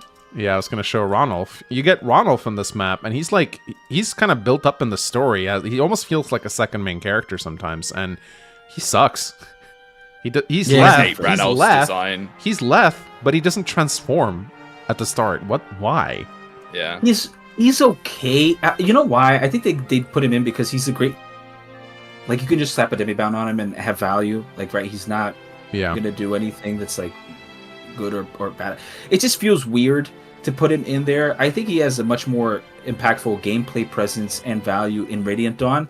In Path of Radiance, he's kind of just like, yeah, he just feels very. And I'm here too, guys. Yeah, you get Hard too, and Hard also is not. Like, he's okay, but he doesn't really feel that good. Oh, he's not Radiant Dawn Hard. A far cry from the god he is in Radiant Dawn. True. Let's be honest. I think a lot of people who played Radiant Dawn first were probably very excited to see Har and be like, oh yeah, and then it's like, oh, here he comes. He's kind of bad. Har is such a god, man. Like, it's something else, bro. But speaking of two realistic pre-promotes, guys, oh my goodness. This chapter. I actually like this map. I know you guys don't, but I actually like Please this map. explain why, Axum. So I'll tell you this much. Like, this map instills a sense of, like, you have to move somewhat quickly if you want to save Joffrey. Like, right there, and there is a real move quickly. You can't, but there are ways to draw out the ballista using the Holy Guard, and there are ways that you can kind of position your units to bait out the biggest threats right off the bat. So, like, I think the best way I like to explain Path of Radiance is it's a game of bait people at the max range and then clean them up on player phase. Like, that's the best way I think this game is played, barring some chapters at the end. But, like, this is a prime example of where that strategy starts to get value. Like, you bait out at the max range so you can pull a lot of people. The strategy of equipping kill and then get out. End. Yeah, but there is the some strategy value of the one tile choke with your paladin. Ooh, I'm also, this hard. is one map. This is one of the maps that there's actually a lot of value in just instantly giving Rayson a Lagoo Stone. Because, like, the more actions you get right off the bat on these maps, the better it is. This is one of them. Clash is one of them. The more actions you get in the beginning, the more likely you are to clear up on player phase and then open up. This map snowballs. So that's why I like it. Yeah, and I like the idea of, like, coming to the defense of a castle. It's cool, but yeah, this map just feels like a slog to play. That's the problem with it. It's just too much going on. Path of Radiance works better when the battlefields aren't huge, and boy, there's a huge battlefield coming up very soon, guys. I just want to talk about 2 units that you get in. You actually get 3, I think. You get 𝗤𝗄𝗏, I guess, but I was just so disappointed because, like, I think 𝗵𝗁𝗁's squad are so cool looking, all of them. Like, Bastion is such a kick-ass looking mage. I love that he's like a shrewd politician, and he's like so cool looking. You get Lucia's like design-wise one of my favorite pre-promotes in Fire Emblem. I think she's gorgeous. They're so badass. Like a pre-promoted Sage and a pre-promoted Swordmaster. They come in and they suck. They're so bad. Oh my god. It's not even that they're just like bad. They're just like unimpressive. They don't do any damage. They're squishy. They don't have any utility. So bad. There's nothing that makes them stand out. There's nothing unique about them at all. Yeah. They're pretty much like filler units. Like, they're very fillery in nature, and I don't know. They're not very good. Really bad, yeah. At least 𝗏𝗏 has Paragon. But Joffrey's good. Yeah, 𝗏𝗏 has Paragon, which Joffrey's makes him fantastic. somewhat nice to use. So, yeah. After this map, we move on to chapter 25. Eat rock. Eat rock. Oh, this chapter sucks. This is a bad one. Do you like just wasting It's been a while since we liked a map. I hope someone's keeping tally. Didn't you say at one point, Mangs, the maps get better from here on out? I did. I think I'm we've had suffering. one positive map. I think I'm suffering from Stockholm syndrome with this map, guys. I really do. I've been more positive of the maps than you guys have been, but this one I can't defend. This is absolute peak garbage, bro. I do like that in Radiant Dawn you get to push the rocks, though. That's fun. The thing. It's a good gimmick, but it only works when the player gets to do it. Because the enemy's doing it, you have no control over it. It's like you don't... And the rocks don't fall in any logical way. They go... That's not how rocks work. And it's even worse because they can kill people. So if you put Rayson in the wrong position, he just dies. In one of my recent Iron Man runs, I lost like 4 units to a rock. It was absolutely atrocious. I got rock diff, bro. I got rocked. Only redeeming part about this map is that the boss just charges you, and it's hilarious. For some reason, he has Cypher Art. I don't know why. I think he's like a big meme in Japan or something. Grommel or whatever his name. Maybe they did the Eat Rock thing as well. And Eat Rock is like maybe one of the most quotable lines from Path of Radiance, which I think like everyone knows. Eat Rock. I think Stuff It Sponge Brain is my favorite. Yeah. So yeah, it's funny. This map is just, it feels like such a filler map, man. Like every time I always think I'm gonna go to Clash, and then I'm like, oh right, this map is before that. Not a good map. All right, this is it. I want to hear Speedwing first. I would like to hear his opinion on Speedwing. Clash. This map is abhorrent. Just look at it. Just look at it. You can't even see the reinforcements on this. I can see Winston Churchill incarnating in him right now. I got the feel. This is the best game in the series, according to so many people. This map, the most famous map from Path of Radiance. Oh my goodness, this map sucks. It's just a big open square, and then they just throw so many reinforcements at you that your weapons all break. It's a miserable experience. I remember counting the amount of total units you can face on this map, and I believe it almost goes up to 300. Like it's over 200. If you combine all the reinforcements on this map together, there can be over 200 enemies on this map. Proto-awakening, someone says. It's so true. It is. And that's something I always see that always makes me raise an eyebrow, is the people that say Path of Radiance is absolute peak. The series died with Awakening. Awakening is trash. They play the same. I do think that some of the complaints on this map is a little bit skill issue. Like, I'm just gonna be real. Let's hear you defend Clash. I've been looking forward to this.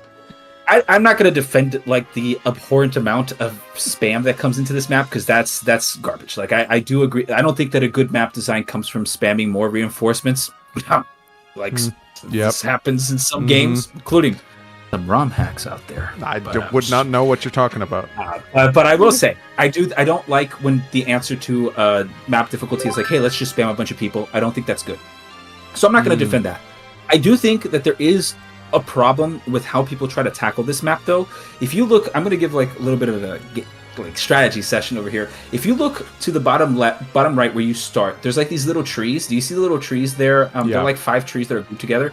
You can actually put a unit in the square, immediately one up and one left, usually a general here. Yeah, that's what I do. And he will hold out the entire left side, because the enemies can't That's how you approach they have this to map. kind of curve around it, which makes it very difficult. And at the same time, the units that come from the top of the high mobility ones, so what you want to do is just bait out and then clean it up on player face. So like there's a lot of that. You'll make happens. a Juggernaut up north, and then you create a wall on the left and just hold out on the left while your Juggernaut rinses through entire waves of enemies until their weapons break. Then you send them back down, give them more weapons, and send them back up.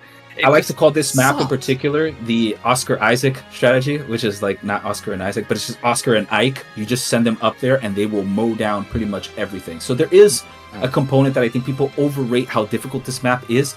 Oh, I don't think it's difficult. I think it's tedious. I do think it is tedious. I will agree with you there. I think that I also love seeing people try to vantage sweep this with the Thunder Magic Tome and then just lose.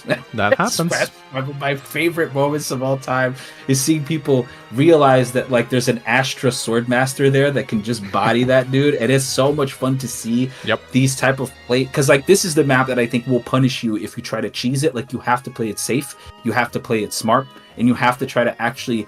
I think that just enemy phasing isn't the key. I think you actually have to try to player phase and reduce enemy density. You do, and I will say value here. Yeah, one of the things I don't like this map. I hate this map, but it is one of those maps you have to prepare for when you do an Iron Man on Maniac. You have to prep for it. Your entire run up until Clash is preparing for Clash, forging hand axes, setting up units that can tank Clash, training armor knights. Because generals are very important. This is like one of the few maps where you need a general with 30 defense if you're going to do it reliably. And you also have to push forward because the reinforcements that shows up later will murder you. And you have to push through status days. So there's a lot of stuff you got to do on Maniac mode. I'm not saying it's enjoyable. I'm saying you do have to prep for it, and that is sometimes cool. But no, this map sucks. Yeah, I can't defend its decisions are bad. But I don't think worst maps in the series. Yeah, I don't think it's like, but I think that like the fear of it comes from inexperience. Let's put it that way. Oh yeah, for sure. It's not fear. I'm not scared of it. I just think it's really boring. I'm not seeing you. I'm saying a lot of other players. Speedwing is claustrophobic. You heard it there first. Yeah, I don't know why he's thinking of talking about. I'm not talking about you. Like I know that you know how to handle the map. I'm saying that like there is a lot of like fear mongering around the chapter when it's really it's manageable. You know. And after Clash, you get this nice EC breather chapter with a billion siege tomes and status staves.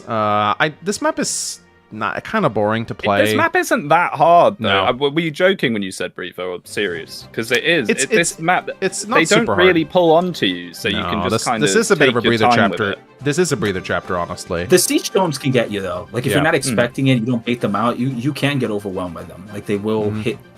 I don't know, like some weak unit that you've left unattended to because it opened the door. You know, like it can happen. And there's some nice rewards on this map. Lots of chests, which can feel nice, and lots of Lagoose. Yep. And then we of course have the finale. Now this, I've learned the hard way that this is not a chapter. If you die here, you have to start over from the. That's not good.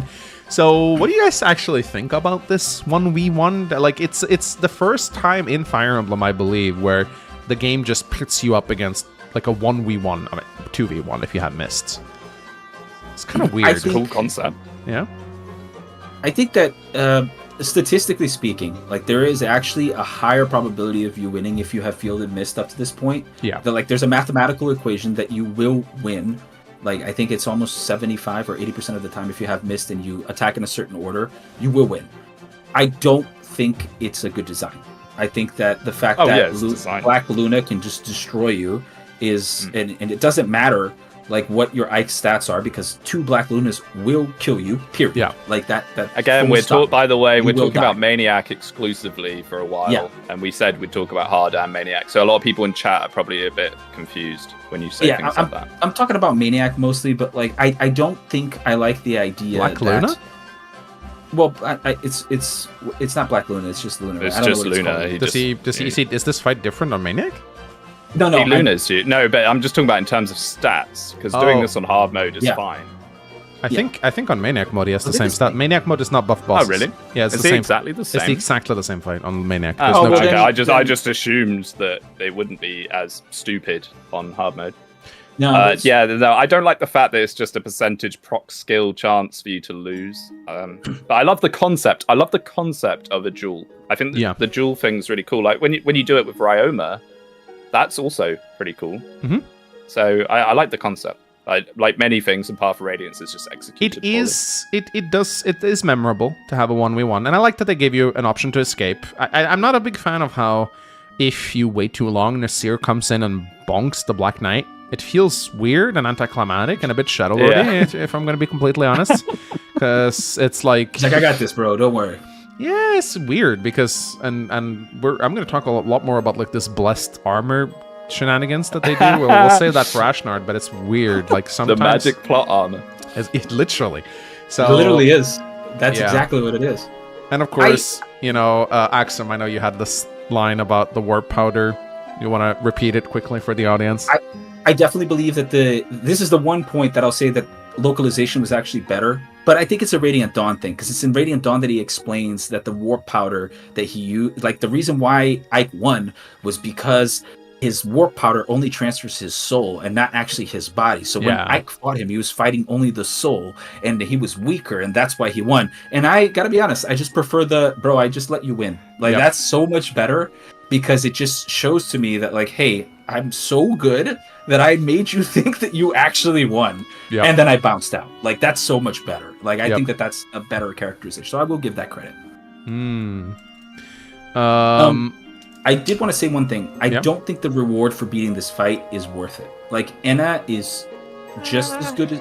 I mean, it's slightly better. I don't think she's just as good as Nasir. You don't have to invest as much, but the truth is that Enna and Nasir can do the same job. One requires more investment, but it's like, why would I need the better unit? Why would I get the better unit for win? Like, is that the reward? Are you rewarding me because I won? Or like, you should be giving me a better unit because I lost, because it means I can't beat it. You know what I mean? I think it's a reverse from a game design point of view. Sure.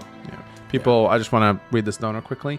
Abyssal Dragon down to $5. The reason the boss is art is because he can die to a rock, as well as you see the boulder rolling down to hit him. If you look at the top of the picture, this is true. It's a fun little thing. It's just weird to give Cypher art to random bosses. That's all.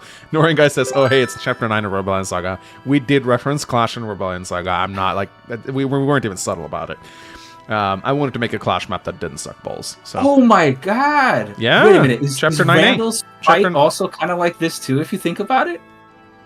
Because it's a 2v1 with pillars. Yes. Oh. Everything is stolen. It's all coming out now. I have never made it any secret that I don't borrow and copy heavily from... It never dawned on me until now. Wow. Yeah, no. I mean, Rebellion Saga and Rebellion Saga was in many ways, I wanted to just take maps that didn't work and try and make them work somehow. So I didn't even notice that. That's impressive. No, it's inspired by this one. Yeah, makes sense. Okay. What? We're not having very many good chapters, are we? What? Why does this chapter exist? Feels like such a filler map. Like why? Like, hey, if you got Enna, this is the chapter you have to make her decent. I think the reason this is there is to set up something in Radiant Dawn. Yeah, because of Izuka. Leanne. So, and Izuka. Then Leanne is rescued, I think, here too. So there is that. I think it's just it's a story chapter, really. And it goes to show. I think it goes to show the depravity of Izuka. So I really think. I think the ending of this chapter, where they go into the dungeon and see the CG, is a very memorable moment, and it kind of sets up Ashnard as this horrible villain who lets this happen. So, like story-wise, it's cool. I like how Naysala shows up disguised as a soldier. How does he disguise his wings? We don't know. To rescue Leanne. I like. There's a lot of good stuff about this chapter story-wise. Gameplay-wise, this is such a slog because all Lagoos are one range. And there's so many of them, and this map has one little choke point in the center. One little choke point. All the Lagoos has to get funneled through that choke point. Design-wise, this is one of the worst maps I've ever seen. Yeah, it's terrible. There's no side objectives. Thank goodness you have Ragnar. If you didn't have Ragnar, you'd just break your weapons here. Yeah, what weapons you have left at this point? Also, but this one is the red dragons that are just like... The dragons are scary in this game. They're the first Lagoos unit that I am actually intimidated by, because they deal a lot of damage, they take a lot of punishment, and they even have some crit. They not much, but enough to scare you a little bit, like 2 to 3%. Like they always have some crit on your guys, which is it's scary, but it's still a slog. For some reason, 𝗵𝗿_𝗁, I don't know why. Why just make him blue? Isn't he? He's a yellow unit. You can command him. Yellow, no? I think you can command him, Yeah, but why not just make him playable? I don't get it. He's not controllable, basically. Yeah. I think the reason they did that was that so at every iteration of this game, you have seen one of the royals except for 𝗵𝗂𝗁 on the map. 𝗵𝗂𝗁 should have gotten the map too. That would've Yeah, been he nice. should have got. If that's the case, give him a map as well. Yeah. Yeah. But I think that's just their logic there. Like, oh, this guy was on. Although 𝗵𝗁 did show up before, so I don't really know. Maybe this should have been 𝗵𝗂𝗁, but you know. Yeah, probably. Narratively, it would have been fine. And then, of course, it is time for the grand finale. Endgame. The fight against Ashnard. Whoo, this one is interesting for many reasons. There's no final map quite like this. I personally, when I beat this the first time, I was like, I can't wait to go inside and fight Ashnard in phase 2. This feels like a map that's leading up to the final battle. It is a little underwhelming, yeah. You just kill him and that's it. There is a massive difficulty spike, though, in this map. Like on Maniac mode, this is one of the hardest challenges ever. It's a coin flip unless you play a very particular way. I mean, yeah. But Ashnard is, I will say this, Ashnard, he is a pretty memorable boss because he flies around and he has battle quotes with a lot of people. He has a really kick-ass music and he is terrifying to fight. Mostly because only 3 units in your army can actually damage him, which, why'd they do that? Why do this? Because he has magic armor from the Black Knight. But why? It's such a puzzling decision. And you know what really pisses me off about Ashnard? He can, like, so plot armor works, except when it doesn't. You know? Like, okay, so you need a blessed weapon to deal with Ashnard's armor. Okay, why can 𝗵𝗁, and 𝗵𝗂𝗁, and on Nasir damage him then? Are they blessed? It's never explained, and it drives me insane. They're just that strong, bro. I guess so. I guess 𝗵𝗁's just so strong, he just pierces through, I guess. That's the... They need the blessings to counter uni stuff later. I know. Like, I don't like it when games aren't consistent with their mechanics, because it's a very simple concept. Yeah. Blessed armor requires blessed weapons. So why can the... All they needed to do was just throw in a line there that the Royal Lagus are blessed by a share or something. Like, that is just a thing that happens. Just don't do the stupid blessed armor. Yeah, just remove it. The armor is just against weapons, and like the Lagus aren't weapons. Because I strictly believe that the reason why they made the blessed armor to begin with was to just ensure you didn't kill Black Knight before you were supposed to. Like, they were just like, yeah, he's blessed. We want him to show up in a few maps to be intimidating, but we don't want players to actually kill him with a hammer. So we're just gonna make him immune, and then we're gonna say that Ike is the Ragnar to fight him. And then for some reason they were like, what if the final boss also had? Because the Black Knight is cool, he has blessed armor, and then Ashnard, he needs to be equally cool, so he also needs blessed armor. It's weird. It is a weird choice. I do think it's strange to do that. I do like that he goes berserk though. Yeah, that's memorable moment. Very memorable moment to have him go berserk, and very unexpected like, too.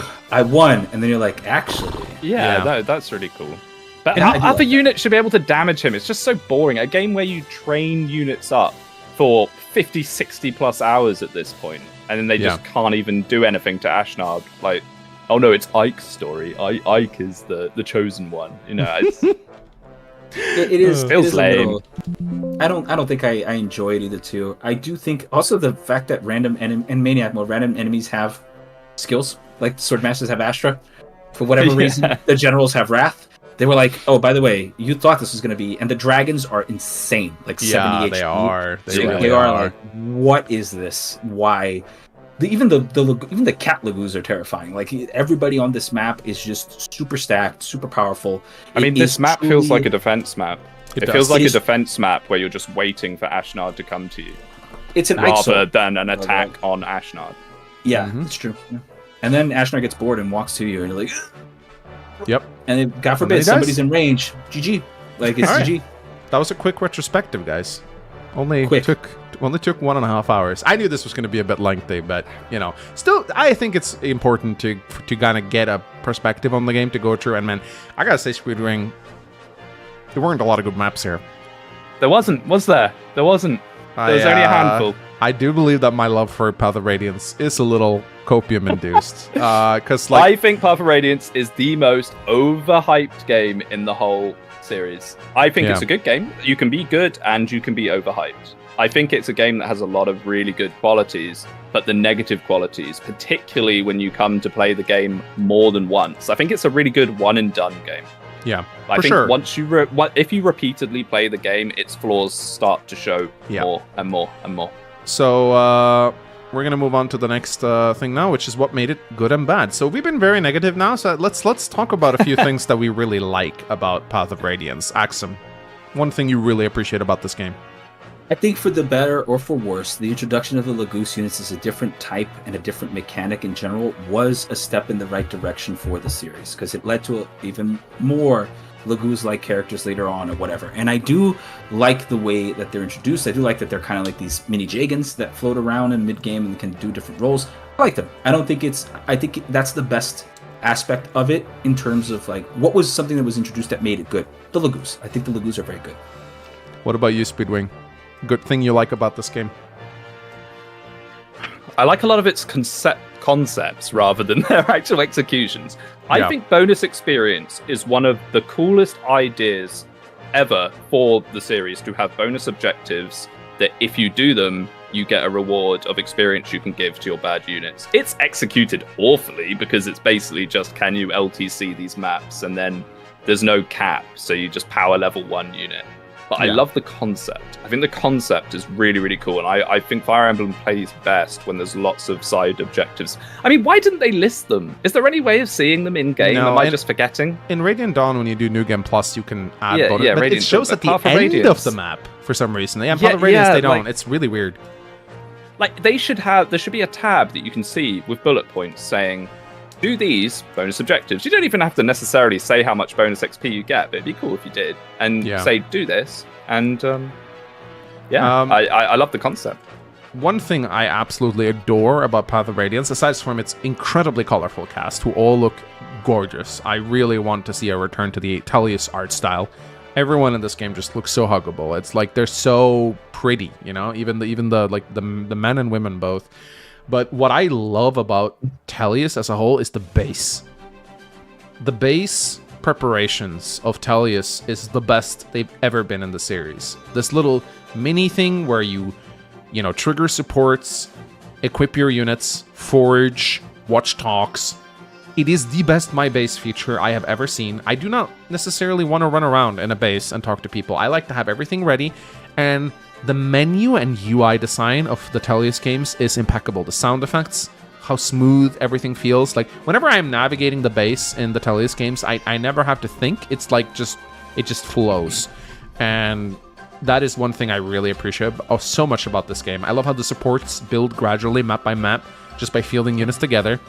Whenever I reach, like, the base feels like such a nice reprieve in between the maps, and it makes me hyped every time I play, just looking forward. Like, when you unlock the base for the first time, it feels amazing. You're like, oh, finally, I get to... Finally, I have a convoy and I don't have to discard items. I know.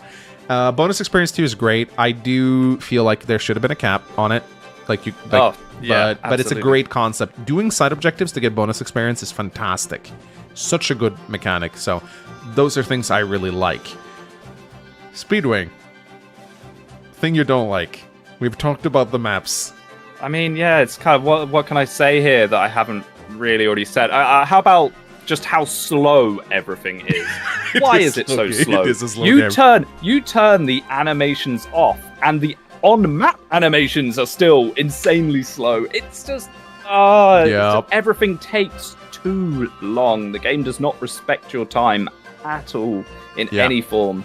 And that bothers me. And then the solution to that, people say, well, bro, just speed it up.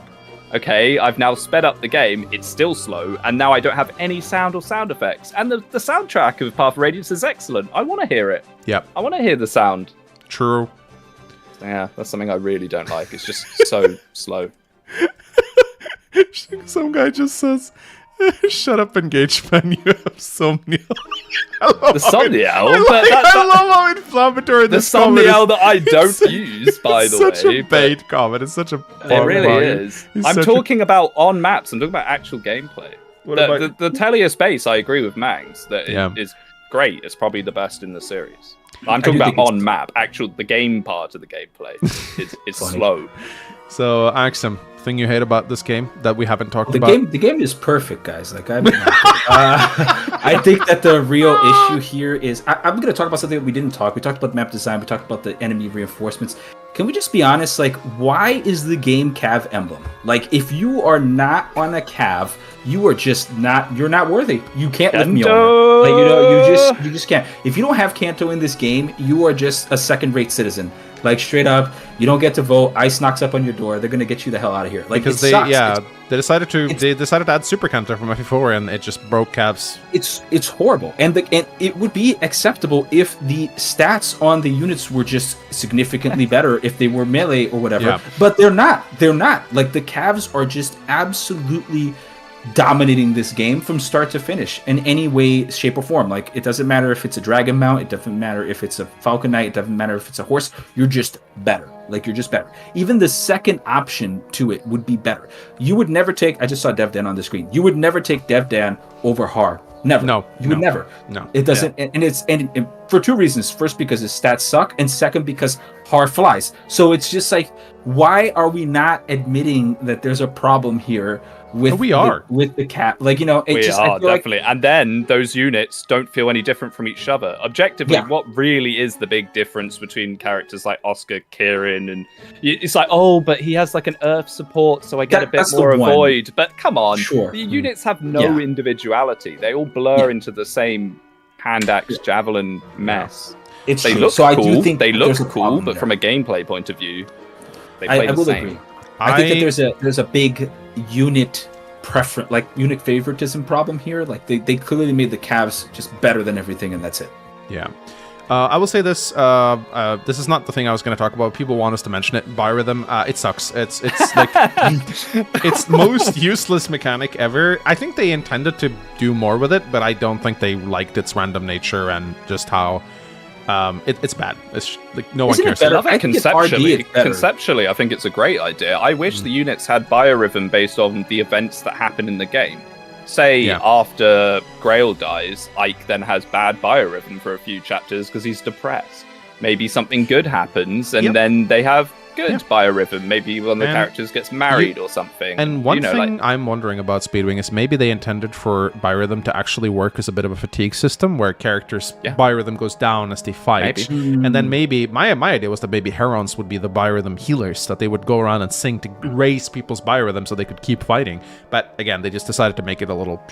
But they can do that. Just add it to the list of cool concepts that... In Radiant Dawn, that's an actual thing. And in Radiant Dawn, biorhythm is way more important because it actually affects skill proc rates. It's more important, but it's not. It's a significant boost. It's like 10%. 10, yeah. I love Boyd's special unique skill that really makes him stand out by making him the one character actually affected by biorhythm. Yeah, and 20% skill proc, that does actually matter for some characters, so yeah. It does. Yeah, I think in Radiant Dawn it's important. In this game, though, it's but a joke. The point that I hate about Path of Radiance, and this is actually like I hate it so much, and it's one of the reasons why when I got a plugin to fix it, I enjoy the game a lot more. There's no combat stats shown in the battle, or like Overland Battle is fine. Most FE games don't do that until the more modern ones. But Path of Radiance doesn't even show them in battle animations. I'm surprised I forgot about that. On enemy phase, you never know how much damage they're going to deal until they hit you, or if you check it beforehand. There is no battle stats. I don't know why they didn't add this. It's been a staple of every single game up until this point. Even FE1 had battle stats. They showed it in bars, but they were there. And Path of Radiance were like, nah, they don't need to know how much hit rate the enemy has. This drives me up a wall because it's hiding information from the player, and it makes the animations completely useless. The only reason to play the early games, to keep battle animations on, is to actually see how much the enemies are doing to you. And this is one of my biggest gripes against Path of Radiance. This is the first thing I noticed when I play the game for the first time, and it has driven me insane until I randomly noticed a small streamer with 16 viewers who created a little plugin to show, and I saw it. I messaged him on Twitch, and I was like, hello, please send me that program. Please send me that program. And he did. And immediately I enjoyed the game so much more. So, yeah, those are things we like and dislike. This is a segment I've been looking forward to, guys. We're soon going to take questions from chat. This is interesting. So I will be pausing the Cypher Art slide right now.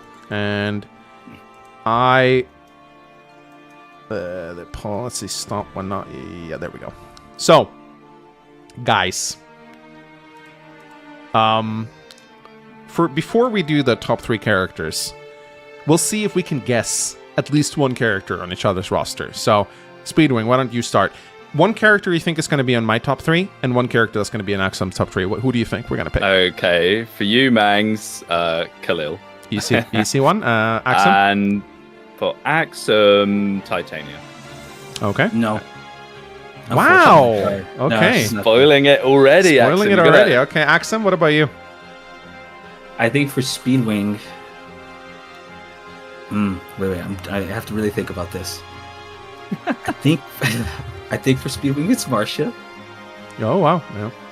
and I think for Mangs it's Nephany. Wow, okay. Well, I'm going to try and say something. Like, Marcia would be an easy pick for Speedwing since he just made a shitpost about her.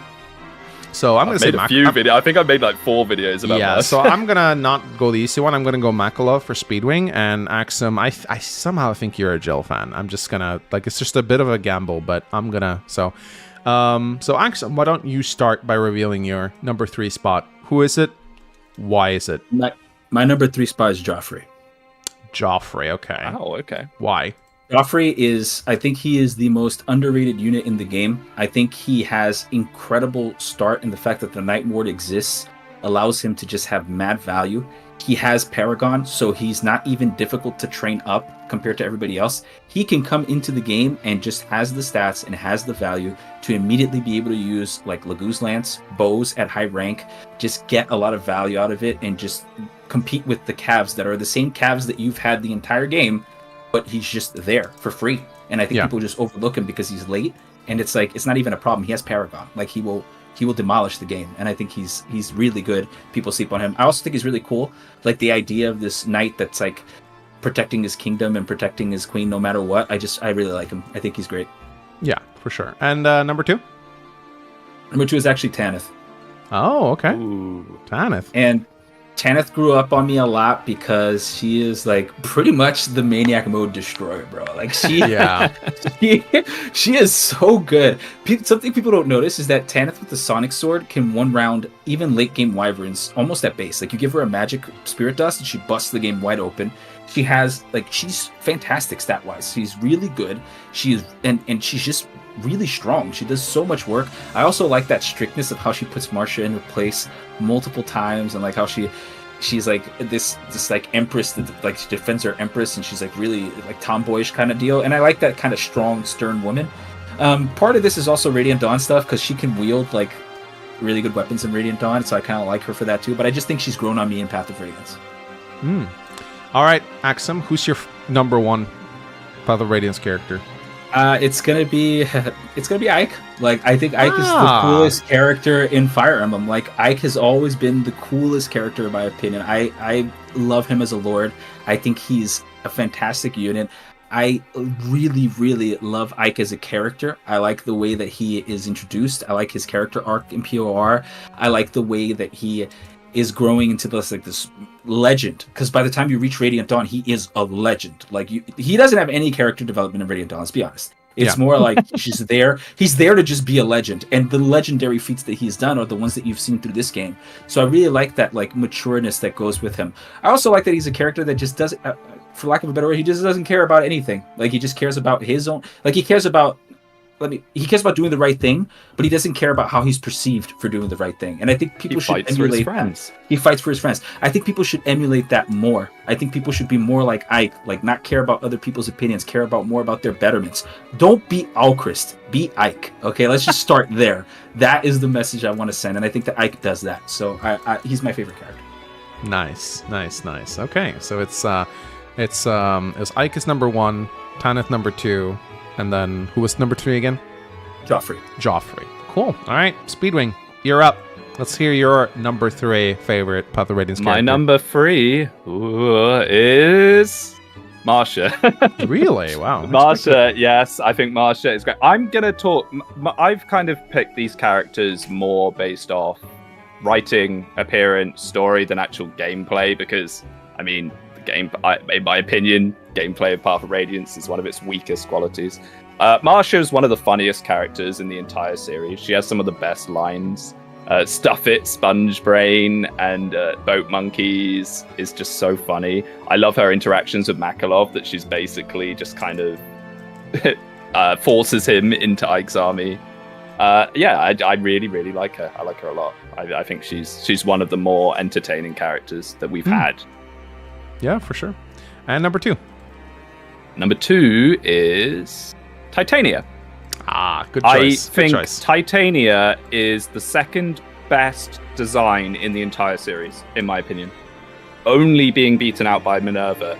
In terms of visual design, Titania is just perfection in my mind. Agreed. She's a female paladin with no sexualization at all, really, and she just looks strong. She just looks imposing, but at the same time, not like evil or bad. I could not sing more praises about how Titania looks. And story, I'm not a massive story guy, but I will have to say Titania's reaction to Grail's death is actually really nice. Yeah, you actually do kind of feel sad for her. It's implied that she may have been in love with him. It's kind of hinted at. Yeah, they never say it, but they kind of show it through how she acts. I like that a lot. I'm a big Titania enjoyer. I don't know if...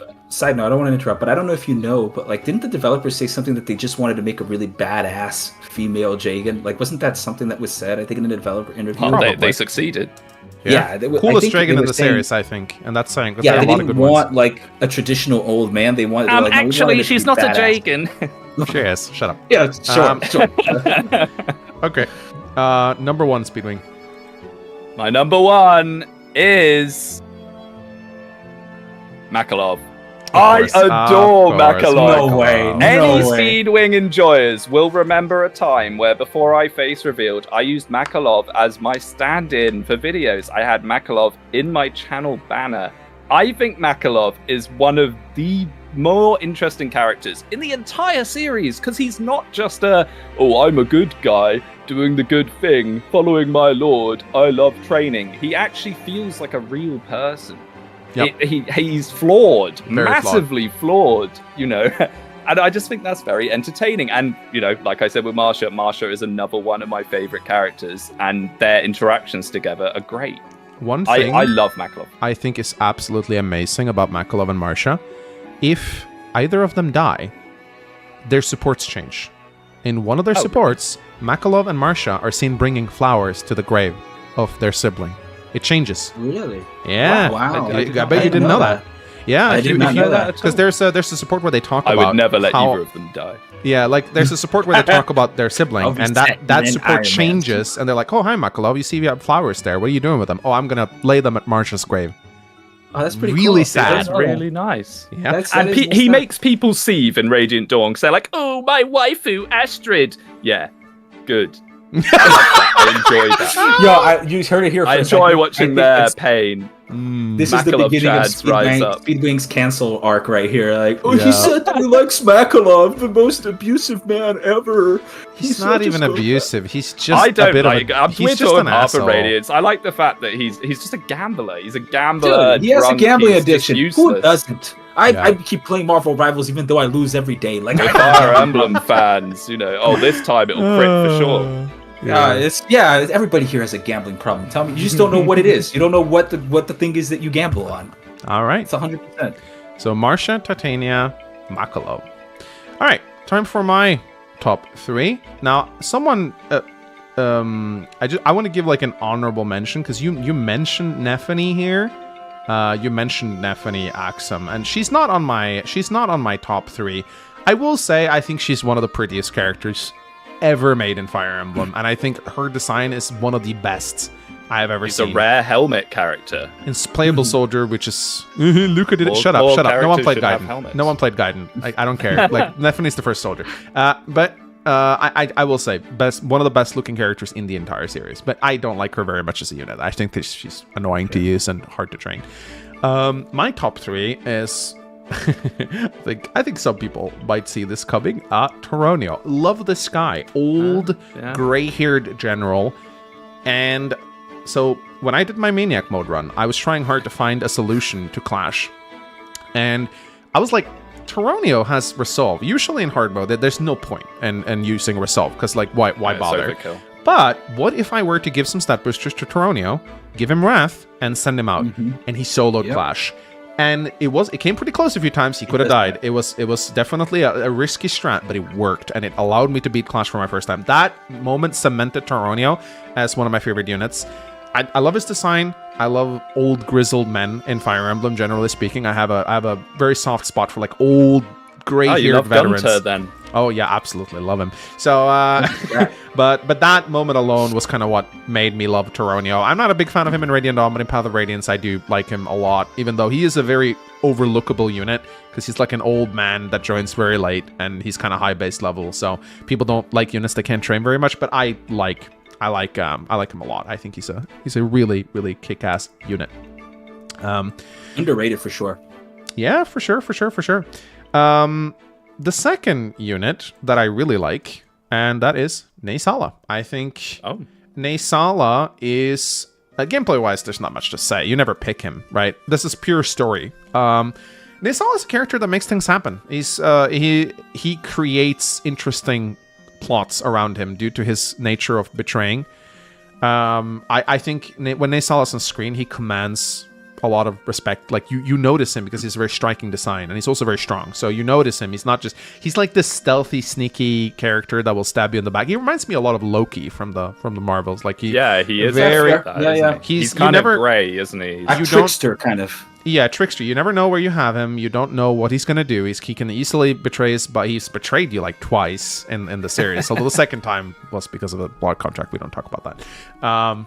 So I like 𝗫𝗏𝗁. I think he's a very cool character, and he's the kind of interesting unit that just makes things happen.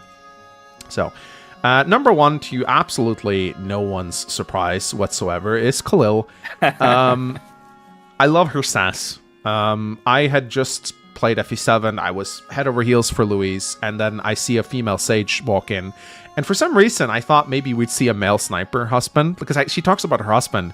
And I'm like, oh my god, that's so cool. They're going to do like a reverse of Louise and Pet. We're going to have like a female sage and a male sniper. And then Largo shows up, and I'm like, fuck.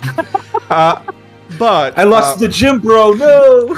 I think Khalil has this rare thing. Aside from being drop dead gorgeous, I think she has this like sass without being overbearing that I really like. It's because a character like Khalil is very easy to write absolutely obnoxious. Sassy, urbanite, sage, she can very easily come across as just holier than thou, rude, snarky, offensive, just like not a pleasant character. But every single time Khalil is in a support, she's nothing but kind and helpful. She's trying to help. Her support with Nephany is one of my favorites in the game, where Nephany is like, please, can you teach me how to apply makeup? I don't want to be like just this country gal. And Khalil's like, what are you talking about? You're pretty just the way you are. You're gorgeous. Like, just drop the helmet, right? And I like that support. It reminds me a lot of Clarine Dorothy from FE6, where it's the same thing, where Clarine is trying to turn Dorothy into a lady. I just think it's an adorable dynamic. I really like it. I wish she was better. Design-wise, I think she's one of my favorite sages of all time. I think she oozes personality and sass. Her entire, she looks like she knows what she's doing. Sadly, I just wish she actually knew what she was doing in terms of stats, but that's just the Pick up a game. physics stave, please, I beg you. I know. So, but yeah, those are my 3 favorite units. Her introduction to it is really cool, that she goes like, I'm a world-class mage. And you're like, what? And it's like, no, trust. I'm a world-class mage. You can have me for free, because I'm not worth anything. All right, chat, this is the moment you've all been waiting for, I think. So we're going to do... how are you guys schedule? Would you like another 30 minutes maybe? Is that okay? Sure. Do however long you like, mate. Okay, 8 hours, got it. The only thing I have is to gamble on ranked and Marvel Rivals after this. Yeah. All right, so chat, this is where you guys can decide the topic. I will highlight a random cool comment, and we will spend about 5 to 10 minutes discussing each comment. Maybe more if it's a good one, maybe less if it sucks. So what would you like us to talk about? Anything you feel we haven't touched on yet? It can be anything related to Path of Radiance, the story, the character. You want us to discuss a character, we can. If you want us to discuss a specific support, a map, anything goes. The stage is yours, chat. You decide the topic. So, If it went out for 8 hours, we'd have 50 shorts. You're goddamn right. I look forward to the character assassination. I do love making shorts, especially the ones where Speedwing complains or 𝗥𝗱𝗄 is overly positive about something. That is my favorite. Okay, so... Ooh, okay. Pogma asks, what do you guys think about paladins choosing their weapons on promo? Oh, yeah, they get to choose axe. Great job.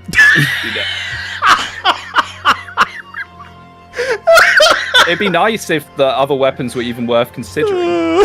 I mean, it's either axe or bows, right? Like those are the two options, and then that's it. I do agree. It's kind of a joke, especially in Radiant Dawn. They just take that away. They're like, no, you don't.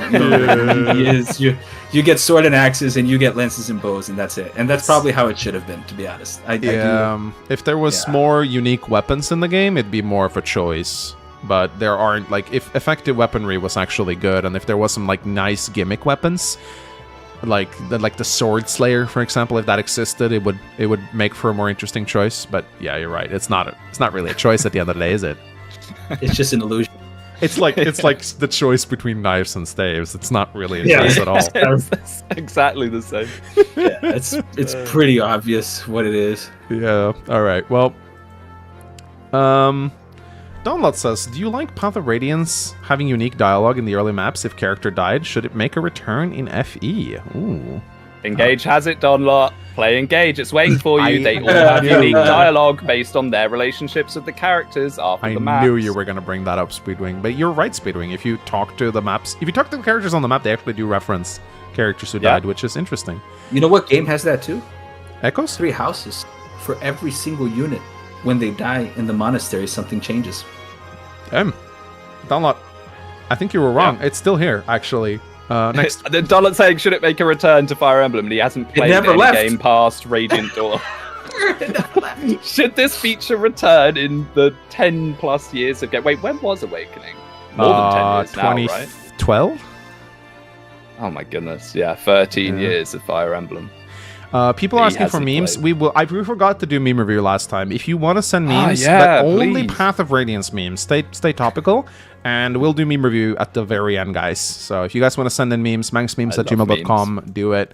Unless they're cosplay memes. I like cosplay memes. Or Black Label Society memes. Those are good too. Was Bryce the inspiration for Bryce? Who's Bryce? Bryce, isn't that the guy in Ashnard's chapter? Is that Bryce? Oh yeah, he's one of the 4 writers. Speedwing guy. Yeah. One of the 4 writers, except he's kind of bad. The fact that I don't remember who he was, I probably should answer your question. Abyssal Dragon asks, how do you guys like the transfer bonus they implemented for Radiant Dawn? Did they influence you to replay Path of Radiance? Patorino question. Ooh, transfers. Now that's a mechanic, isn't it? It's a weird one, right? Because it's like it's a thing you want to that makes you think like, oh, if only I did this, but you never actually. How many people can say that they actually transferred outside of emulator hacking? Did anyone actually do this? Oh, what you mean in real life from their GameCube to the Wii? Yeah, probably. If you had both games, why wouldn't you? Yeah, it is a cool mechanic. I like it. But it's a nice idea, but it gives you that kind of feeling of I have to cap or I'm losing out. Yeah, which kind of sucks. I will say that like the difference between some characters with cap stats over others is night and day. My goodness, like Jill. Jill it's outrageous how much difference it makes to Jill. Yeah, Jill is ridiculous. Nephni goes from not doubling anything to doubling everything in her starting chapter. With that, like it's crazy, way better. Marcia also gets a lot of value out of it too. Like there's just a lot of characters that are just better. Joffrey comes almost capped in everything. But there's some underrated aspects of this. I love how if you get an Ace support, you get Bond supports, and then you even get a unique Ike-Soren dialogue in the final map if you Ace support them. Stuff like that is really cool. I like it. Yeah, it's a nice cool nice little like unlocking secrets and stuff like that. I think it's cool. I wouldn't mind if they did it again. I prefer its narrative to gameplay focused. If it's all just narrative, then it's fun. If it's gameplay focused, you get FOMO. Monkey asks, thoughts on the story of Path of Radiance compared to other Fire Emblem games? It's okay. It's a pretty decent story, honestly. Like I think it's not the most exciting. Like racism bad. Yeah, I mean Don't be racist, guys. That's an underplot. That's an underplot of the game. Hot take here. Nah, it's okay.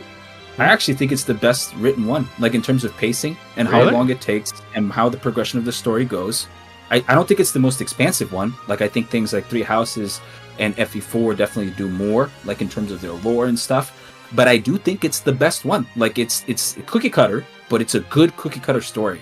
Yeah. Like you go legit from I was a peasant to I have slayed a god by the end of it, and it feels like an RPG story. It feels like I'm going from peasant to god slaying stuff going on. I'm going to talk about Radiant Dawn now, though. I think Radiant Dawn does have some issues, fair, but like that are we'll reach it eventually. But I do think that it is the most conducive to an actual progression.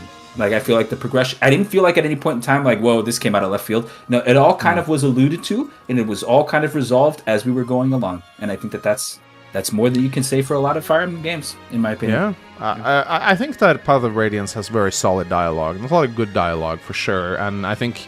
I don't know how it compares, like, localization-wise. I don't know... I get the impression that they didn't take a lot of liberties with the localization of Path of Radiance. It's pretty faithful, I think, to the original script.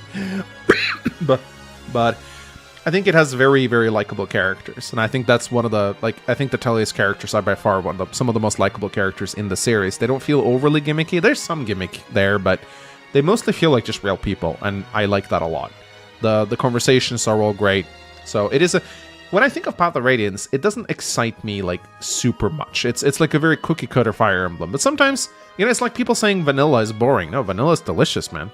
Vanilla ice cream is delicious. Like and that's how I feel about Path of Radiance. It's vanilla ice cream. It's delicious, but it's not like, when I think about the most exciting story in the series, it's not like Path of Radiance is the one that comes to mind, you know? Out of curiosity, which one is it? Like, for you guys? I don't know. 𝗵𝗶. What, story-wise? Yeah. Like, if you were to say, like, this is the best Fire Emblem story, what do you think it is? I think they're all pretty bad, honestly. I'm not gonna lie, but yeah, probably 𝗵𝗶 if I had to. 𝗵𝗶 probably. Yeah. So the mystical wife in the forest is where you guys got one over. That was it. It's just like, you know, it's got a lot of lore and a lot of interesting things, and you know, everyone loves a twist. Yeah. Radiating Vows asks, favorite supports and relations between two characters in Path of Radiance. Speed Race is an easy one for you, mate. Yeah. Marcia Makalov is a no-brainer. Yeah. What about you, Axum? Can you come back to me? I gotta think about it. Okay. I really like the Jill Leth and Jill with her father. Yeah. It's a great one. Like, it's it's so great that if Jill supports with Mists, she can get recruited back after she gets betrayed by after it's a cool little thing, and very few people have probably seen it. But it's a great little thing. It doesn't give you anything. It doesn't give you, like, you don't get anything out of doing it. It's just a cool thing they added. Like, it's cool. Because I imagine a lot of people did try to fight Jill, Jill's dad. I definitely did. And then you see the talk option and you're like, cool. And you click it. It's like, fuck. She's ready now.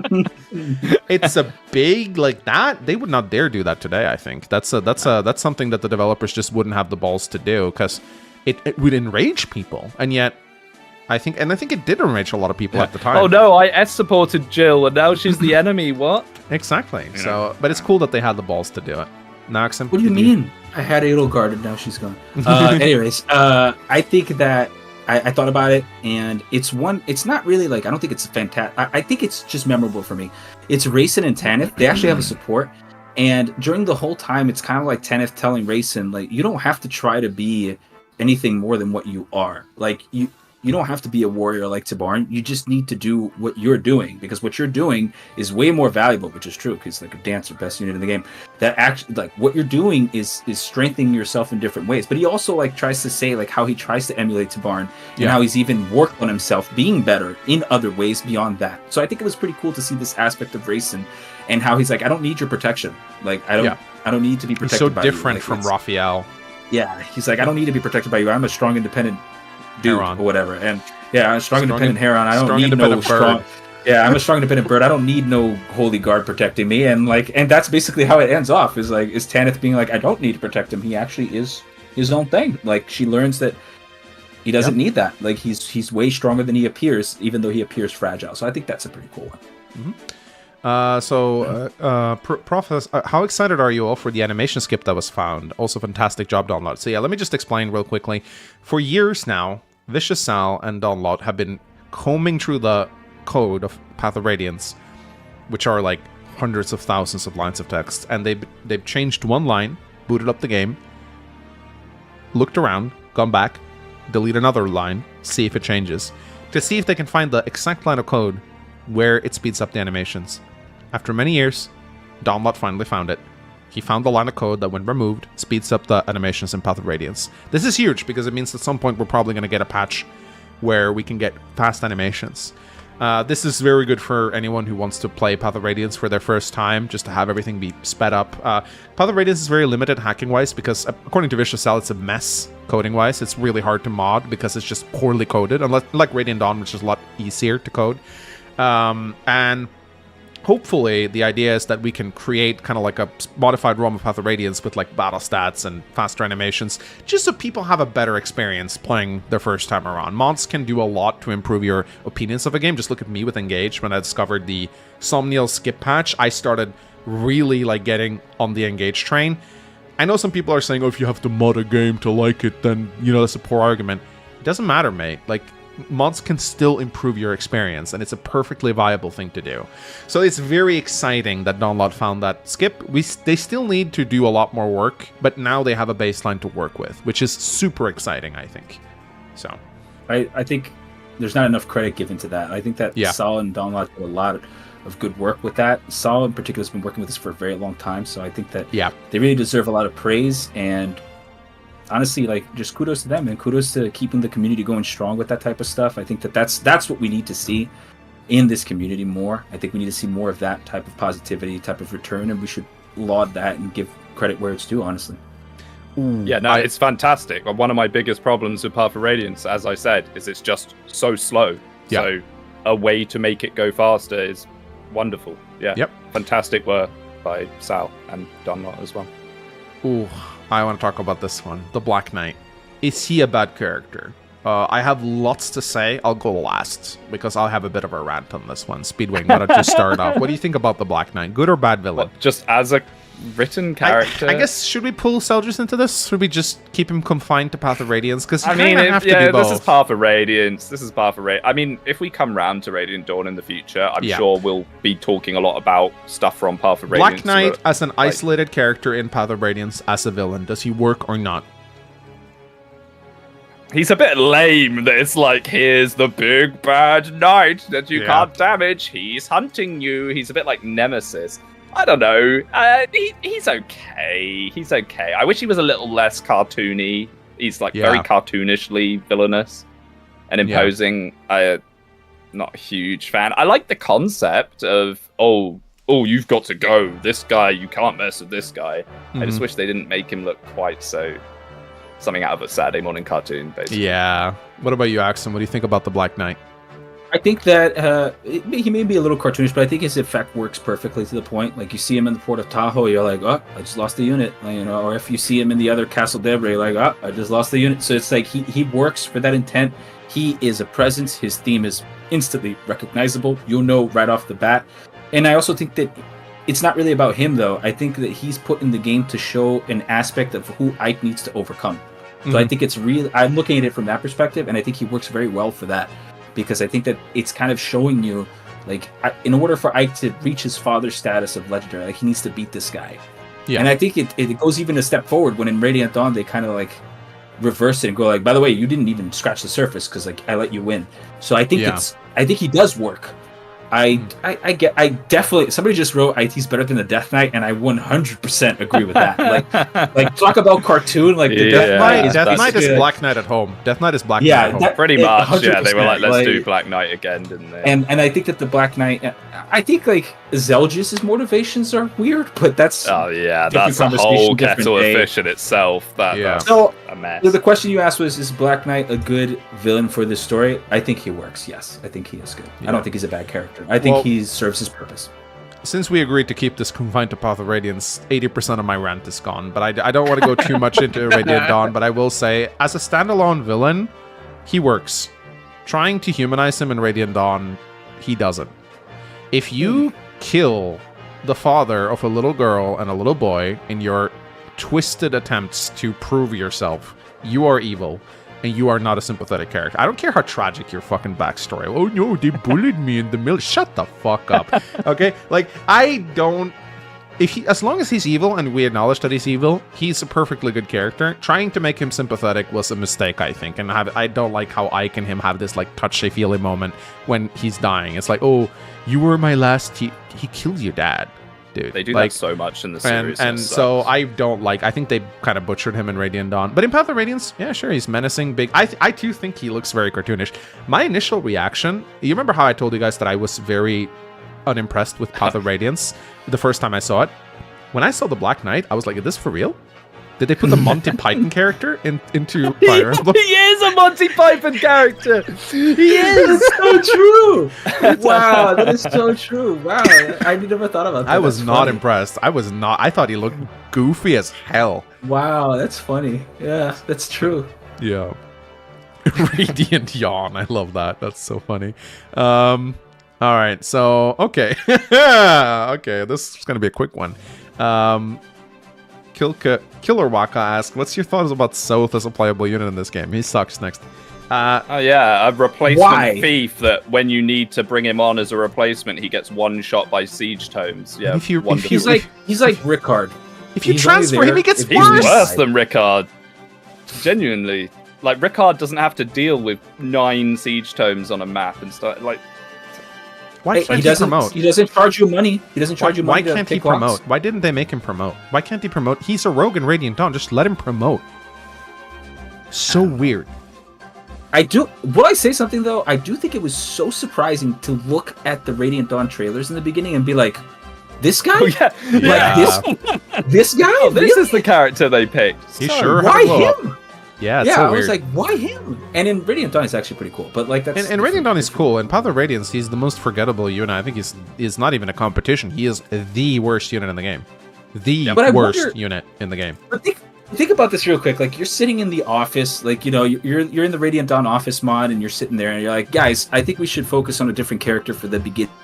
And they look at each other and they go, how about so? And some guy's like, your mic kind of unplugged. Could you check your mic? It seems to. Hear me now? I think it's like your mic just disconnected, and we can hear you. Hello, I am under the water. Yeah, it's like your webcam mic turned itself on or something. Yeah. Nope. Yeah. Just I would say just unplug it and see, like, because I think something happened. Speedwing South, what do you think? Yeah, he's bad. He gets killed by siege tomes immediately. You bring him on because 𝗏𝗁 died and you need a thief, and then he dies instantly. He's terrible. Yeah, and like there's no reason to use him. It worked now, Axum. You know, could have given him Paragon. That would make him a little bit less awful. Instead, they gave him a skill that literally halves his experience. Even then, though, even with Paragon, why? For what purpose? Yeah, that's really stupid. Yeah, it's pretty crazy.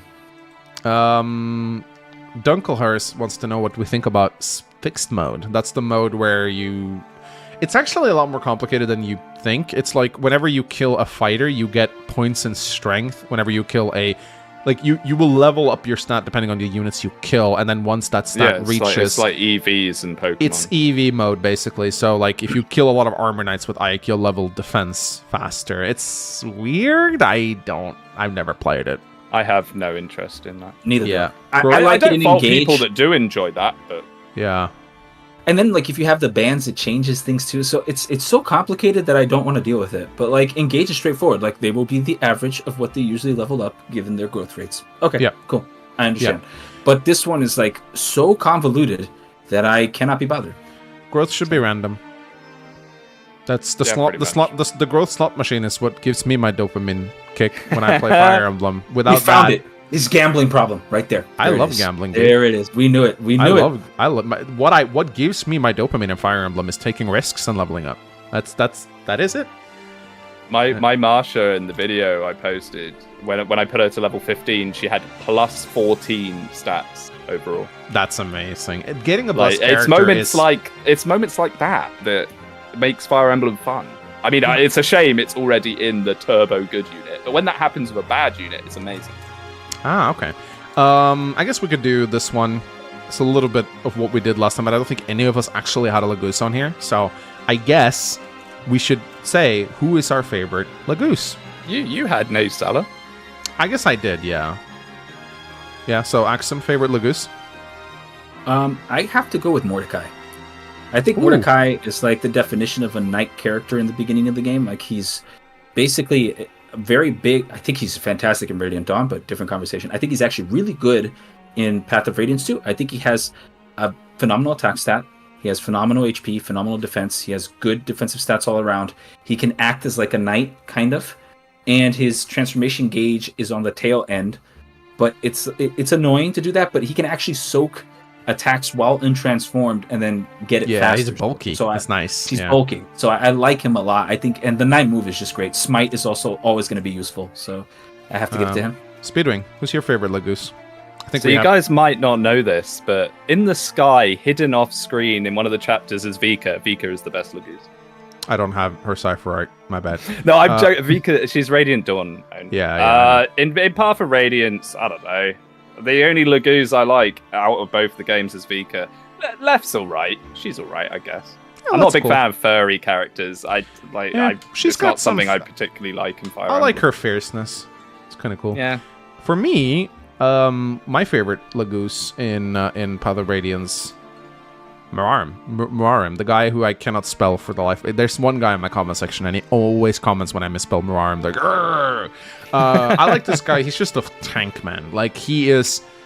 When Mordecai falls off, 𝗵𝗵 comes in to just. He's so bulky, man. Like, on Maniac mode, you give him the 𝗥𝗱𝗁 band, and this guy is just a tank. He's so powerful. Like, his stats are through the roof. Really strong character. I love him. So, yeah, those are our favorite 𝗥𝗱𝗁s. Let's see if we have something else here. Let's see. Oh, yeah, this is a cool one. Thoughts on bans? Do you think they're good as they are?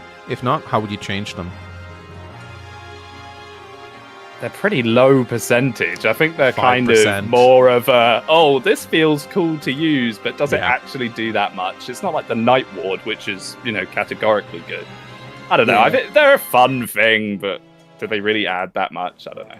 I mean, over 10 levels, what does it add? 1 point? Or it's like if it's a 5%, then 5%, yeah. Sometimes 10.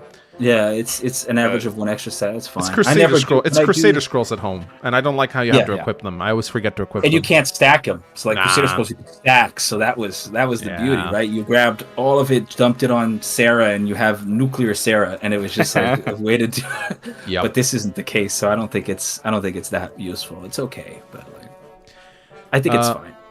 Worth the gold though. 4K gold is good. True, they sell they should for just, nice. If they gave base stats, that'd be better. I think, or like just flat stats or something. I don't know. Yeah, Mill says many cues in the art book suggest the game was supposed to be traditional, like fatigue, dismount. How true do you think it was, and would have made the game better? No. Fatigue in your Juggernaut game. Imagine. I've trained up my Juggernaut Paladin, but they have fatigue now. Unlucky. That would. I think that terrible. fatigue actually would add a different layer of difficulty to this game. I think fatigue would be interesting because now you're forced to use units like Tormod and Riss and like the rest of the guys to get the stats, right? To get staves right off the bat. You have a whole new flavor added into that. I think dismount not so much, but fatigue definitely would have been interesting to see added, particularly because you would have a bigger rotation of your calves too, like Marcia, Har. Those guys would see more play. Even the 𝗥𝗱𝗁, you would have to bring in the 𝗥𝗱𝗁s for other maps when people are fatigued. I see this as an absolute win. I think fatigue probably would have been the way to go here. I'm gonna be honest. I think the more I think about it, the more I think fatigue would have been interesting, because you wouldn't be able to just let me just toss Oscar Ike into this and solve the problem. I think it would have been pretty good. And I think fatigue was in the game, and it got reworked into biorhythm. That's what I really think. Biorhythm was supposed to degrade over time, and then they changed it, I think, last minute. Malkiel asks, thoughts on the forging mechanic and the overall lack of weapon variety? Not many effective weapons, no reavers for the player. Yeah, Path of Radiance's items are very limited, and there's even items that are just unused. I love how we have 𝗥𝗱𝗁 here, even though he doesn't have Cypher Art, by the way. That's so funny. The best. The art of them all. So, yeah, Path of Radiance has one of the weakest weapon rosters in the game. There's no weapons in this game whatsoever. No and it's very, at all. But there are some weapons that are in the code. There's a warp staff, for example. You can't get it. You have to hack it. There's a 𝗏𝗏𝗁. There is a shining bow. There is a sonic. The sonic sword exists, but there are items that are just not used, which is kind of sad. Ben and lances, right, Max? Ben and lances. Ben yeah, and bows. yeah. Remember that? Yeah, I remember. So, but the forging mechanic, I mean, forge glitch aside, which is something a lot of people like to do, but it's stupid. I do like the forging system in Path of Radiance. I think it's cool that you get one per map, so you have to like use it sparingly. I think it's a good way to make certain characters a little better. I think it's like, oh, this character is struggling a little bit. Let me forge him a +7 might iron lance to just make him a bit better.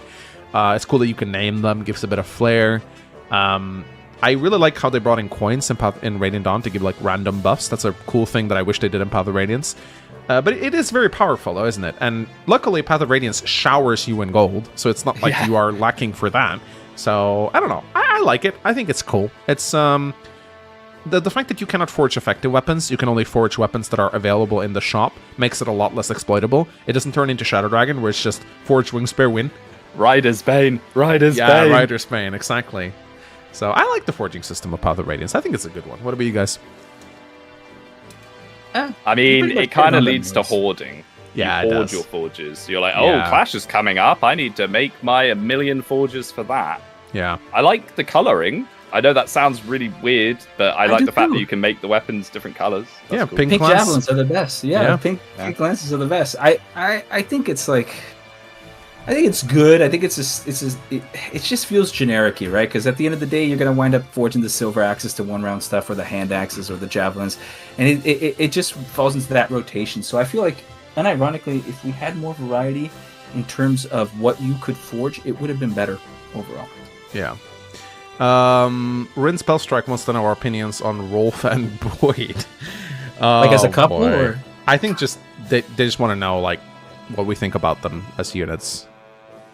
Like Rolf and Boyd. I can like on Maniac mode they're both useless, but that goes for like 60% of the cast. But Rolf is like a fun unit in theory because Boyd is passable on Maniac, but you have to get the level ups. He dies so easily. Though.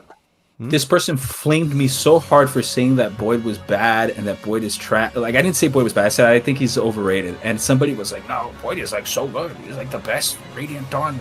He's very level up. Path of Radiance unit. He's so good. And he came on this tirade that like was he must have written more than like a short novel about it. And I just wrote, but he's not on a Cav. And then that was kind of the end of the argument. So like I think that my issue with Boyd is that he has no staying power in the late game. Like his most of his supports are offense based because affinities are very dumbed down in Path of Radiance. It's like they either give hit or crit or avoid. Like they're very simple. I think they only give 2 bonuses.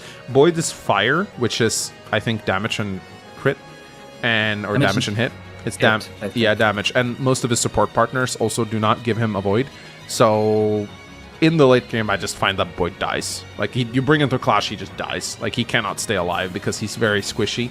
That doesn't mean Boyd is bad. It's fun to have an early game Boyd that kind of pops off. If you get, like, strength and speed twice on Boyd in the early game, that feels great. Because now you can give him an axe, he doesn't get weighed down, and he doubles. He can really pop off, which is nice. And I like him as a design-wise and personality. But he's difficult to stick around, I think. I think Axum is getting a little family visit right there. But Rolf, on the other hand, he's such a pain to train. He's a meme unit, so I like him for that. I like the fact that he's a meme unit. I'm nervous. And what train if him I up. hit her? If you do trade him up, he's kind of funny, but yeah, I don't know. He's an archer meme unit. But Donlot thinks like Jubello is great. Like I'm not saying he's good, but it's fun to see a good sniper because like Deadeye is more. It's better than it looks sometimes. Like just taking out a unit for 3 turns, like putting them to sleep can be pretty nice. But you know what's better than putting them to sleep? Killing them. Yes, with a hand axe. Like he's an archer in an enemy phase game. Enemy phase game, basically. He's the worst unit in the game. I've made a video about that. I think he's the worst unit in the game. The poor guy is just in a tough spot. Like he's not in the right game, not on the right class, not with the good anything, really. Phosphorus asks, why is Mia so popular? Don't say armpits. I think armpits is just a meme. She's very cute. Cute swordmaster. That's it. Like every Fire Emblem has one. She's a girl with a sword. Like she has a bubbly attitude. She's very cute. She gets a big glow up in Radiant Dawn. She's a unit you train and baby from level 1. You have to take care of her, protect her from the mean men. All and then, my bonus XP goes to Wayu-chan. Exactly, and then she just becomes a pretty like unhittable swordmaster, which is a very popular thing. I mean, I based Thea from Ändrarnas Saga off Mia. Like literally, I just like level 1 is swordmaster. Is that why she sucks in that game too? Yeah, I made her bad on purpose. I did. So Mia is easy to see why people like her. Like just a very good design generally, and just people like weak little myrmidons that they can train into heroes. It's a winning formula. I like that. I like that. Exactly.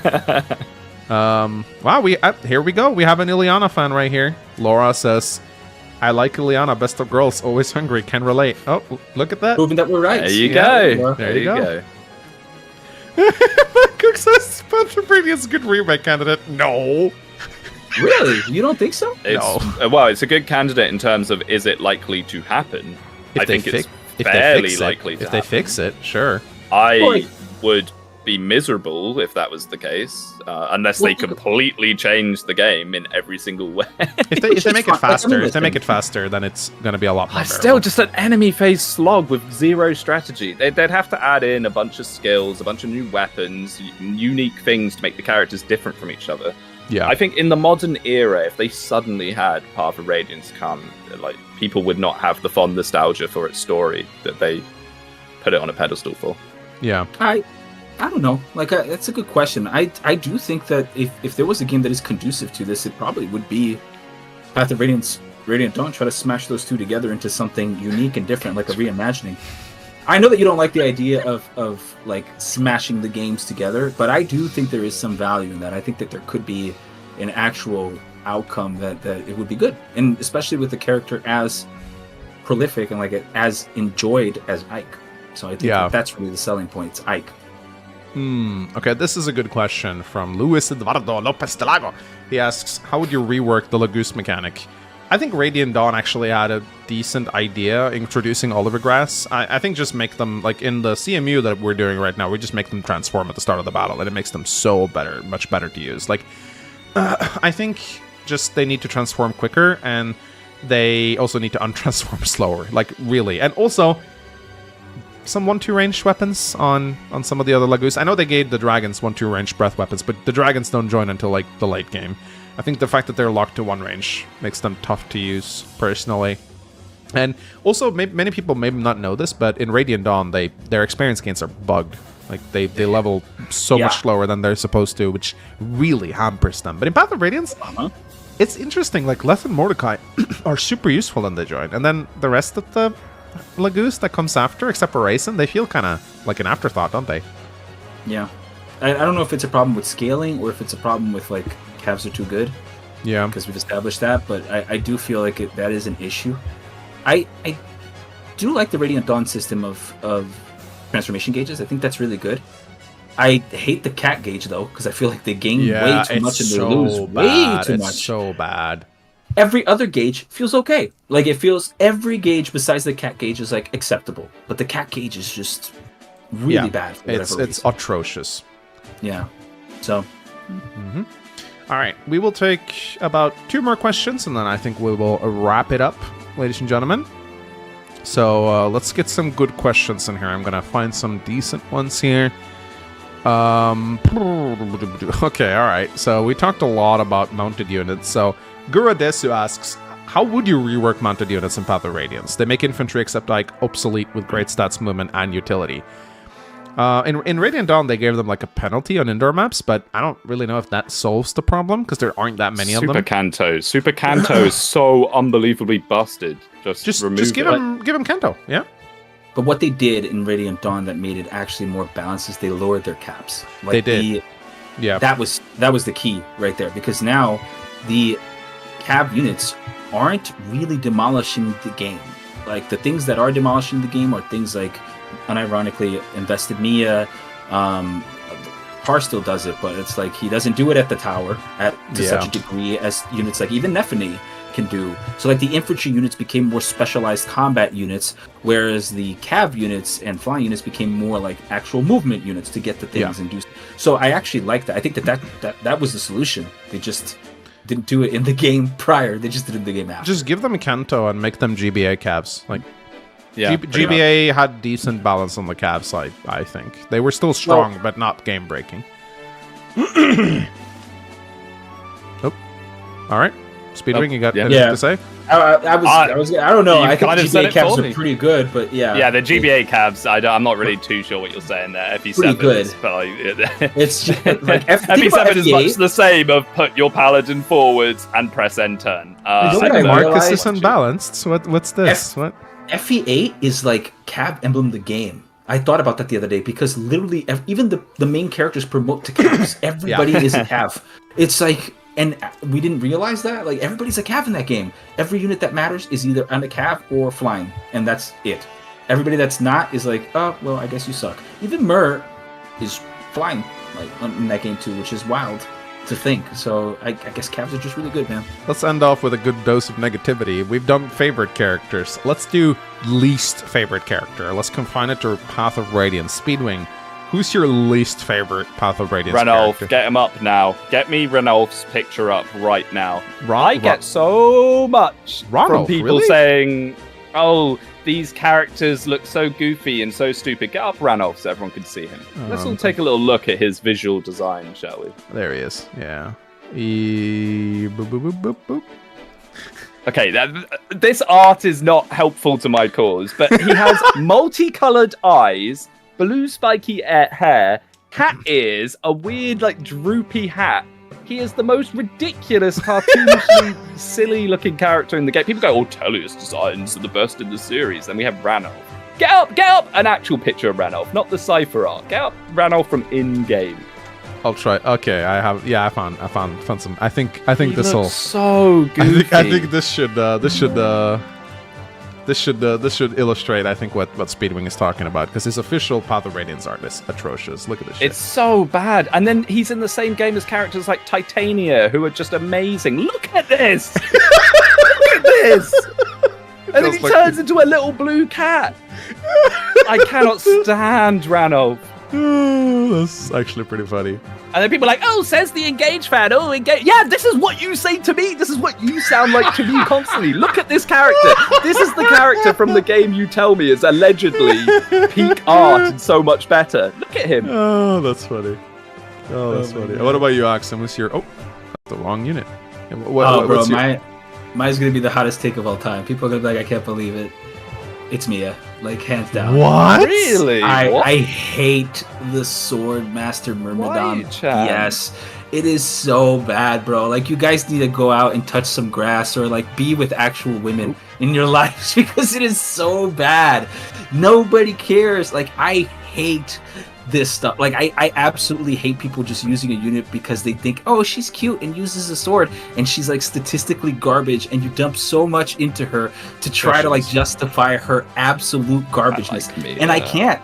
It's horrible. And not only is it horrible, it's unrealistic. Like you're feeding into, you know, when people make that meme of like, oh, this is unrealistic male expectations. Like, this is unrealistic male expectations. Okay, this is it. This is it right here.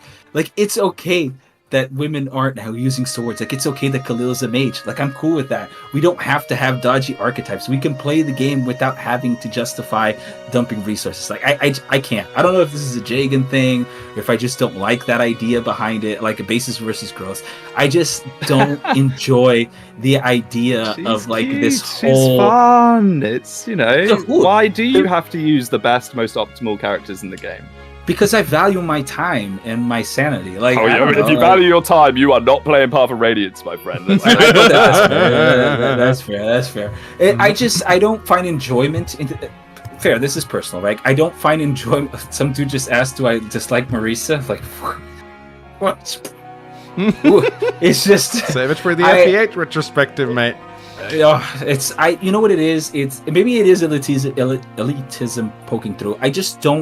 I can't get around how people manage to justify it without saying because I like it. Well, my And when that- elitism is I'm so good at the game and so experienced at the game, I can afford to use the bad units. Wow, that's the first time I've actually heard That's- anyone say that. You know what? That's fair. Like, there is a value in That's being. why I use all the meme bad units. Is because being able it's to try say, and put like- some challenge into the game. But that that's I am fair, so like- good and amazing and brilliant at because I'm so special and better. Sure, than but you. even in that statement, you're still saying she's a bad unit. So like, you're still confirming my theory that like she is a bad unit. You're just choosing to use a bad unit.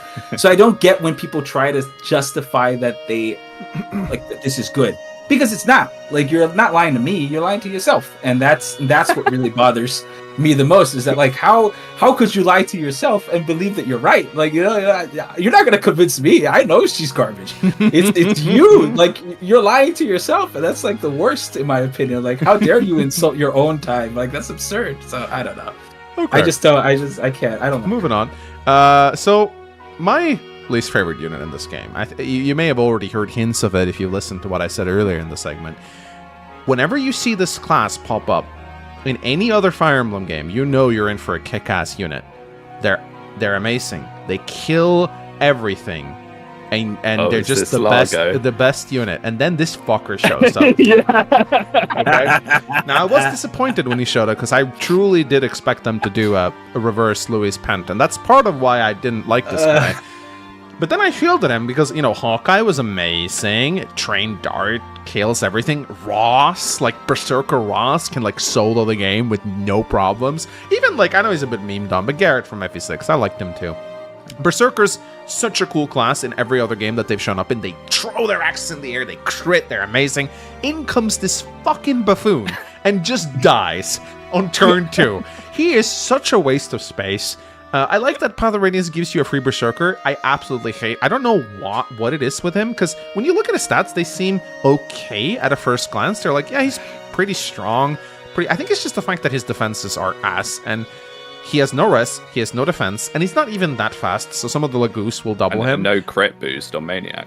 I played this game on hard mode first, so that I didn't notice that at first. But for some reason, I think the Killer Axe is worse in Path of Radiance. I'm not really sure if that's the case, but like Largo doesn't feel impressive even with the Killer Axe for some reason. Whereas if you put any other game and you put a Berserker with a Killer Axe, that Berserker's gonna tear through shit like it's nothing. For some reason, Largo just doesn't do that. I'm not really sure why. And then like 2 Siege Tomes and he's gone. And it's so weird. And like, he's apparently like Khalil's husband or something, and yet they don't even support, which is so weird. So when I saw him initially, I was like, at least Khalil's gonna get a good support partner now, like that will buff her. But no, they just have like a 5% bond support. Useless. He's so bad that he's the only character to not make it into Radiant Dawn. Because they were too lazy to add Berserkers to the game. That's literally why they did it. Yeah. So what if I told you? What if I told you that his stats are actually not that far off from Boyd's if you train them to like the same? Well, that level? explains why Boyd sucks so much. Like, does that track? Because it seemed, because I was like, are his stats actually that bad? And they're pretty much comparable. So it's not like, I don't know if it's like that his stats are bad. I think maybe just the point, because he joins during the fucking Rock chapter. He which just doesn't have a role. He's an enemy. Right. Berserkers are also a player phase unit. And he's also, in an enemy phase game. He's a Siege Tome sponge because he comes in, I think Siege Tomes target last deployment unit and also like low res units, and Largo joins with like single digit res and a big inflated HP pool. So the Siege Tomes are like, ooh, juicy target, I can do a lot of damage here. So he just like gets blistered and bolting to even. I really tried using him in one of my Iron Man runs. I like fed him stat boosters. I gave him bonus experience, and like he reached a point where he started to kill stuff, and it was nice. But like even with a pure water, he just dies to Siege Tomes. Like the Siege Tomes will just wreck him, and he has no defensive supports, or very few. One of the most disappointing Berserkers in the entire series, in my opinion. It's a class that gets so much love normally, and he just is not worthy of it. He should have been a warrior. Should have been a warrior. So, yeah. All right. Well, ladies and gentlemen, ending it on a very nice positive note there. This was fun, guys. I really enjoyed going through Path of Radiance with you. I gotta say, like, really taking an objective look at it, I realized that while I have a soft spot for Path of Radiance, I think it's a lot of like just the fact that I was forced to play it so much. I kind of developed like a weird Stockholm syndrome. Yeah, it's like I think so. So I'm telling you, man, I'm always right. Let's dial back the cockiness a little bit, Dusty. You're almost always right. Bad. I think it's not as bad. Like, yeah, some maps are pretty bad, but there were also some really good maps there. Like we've all. Yeah, there are good maps. There's lots of good qualities in Path of Radiance. I almost forgot, ladies and gentlemen. Meme review. Yeah, we got to do meme review. So, but yeah, I will say like taking an objective look at Path of Radiance, it's hard to defend it. Sometimes I still like it. I still have a soft spot for it, but I think my relationship with Path of Radiance is very similar to 𝗵𝗁, where it's like I enjoy it, but I can't defend it. I can't say like this is a great game and you should play it. But I think it's a charming game. It's a great one and done game. I would 100% recommend it to people if they like Fire Emblem. Hey, play Path of Radiance once, especially if they're new to the series. I think it's a very good beginner's game. Yeah, but I think I said it at the start, and I'll say it now at the end. The more you play it, the more its flaws become apparent. All right, we got some memes to round up the stream right here. I'm the one who's offended by this. Oh my goodness. Okay, whatever. You gotta defend your armpit. I'm so tired of Mia armpit memes. I'm so tired of Mia armpit. I'm like, oh my goodness. Okay. Let's see. Is this a political meme? Scotland have been forcibly voted out of the EU because of England now facing a trade war with the United States completely on their own. What? What does this? What does this have to do with Path of Radiance? Is it because I'm from the UK? I have no idea. I'm not giving political takes, my friend. This is great. I love it. I don't even understand what's happening here, but okay. Yeah, I know what it means, but I'm not talking about it. We're here for Fire Emblem. Okay. B for effort. Sure. I guess 𝗪𝗔𝗿𝗂 is his title, but okay.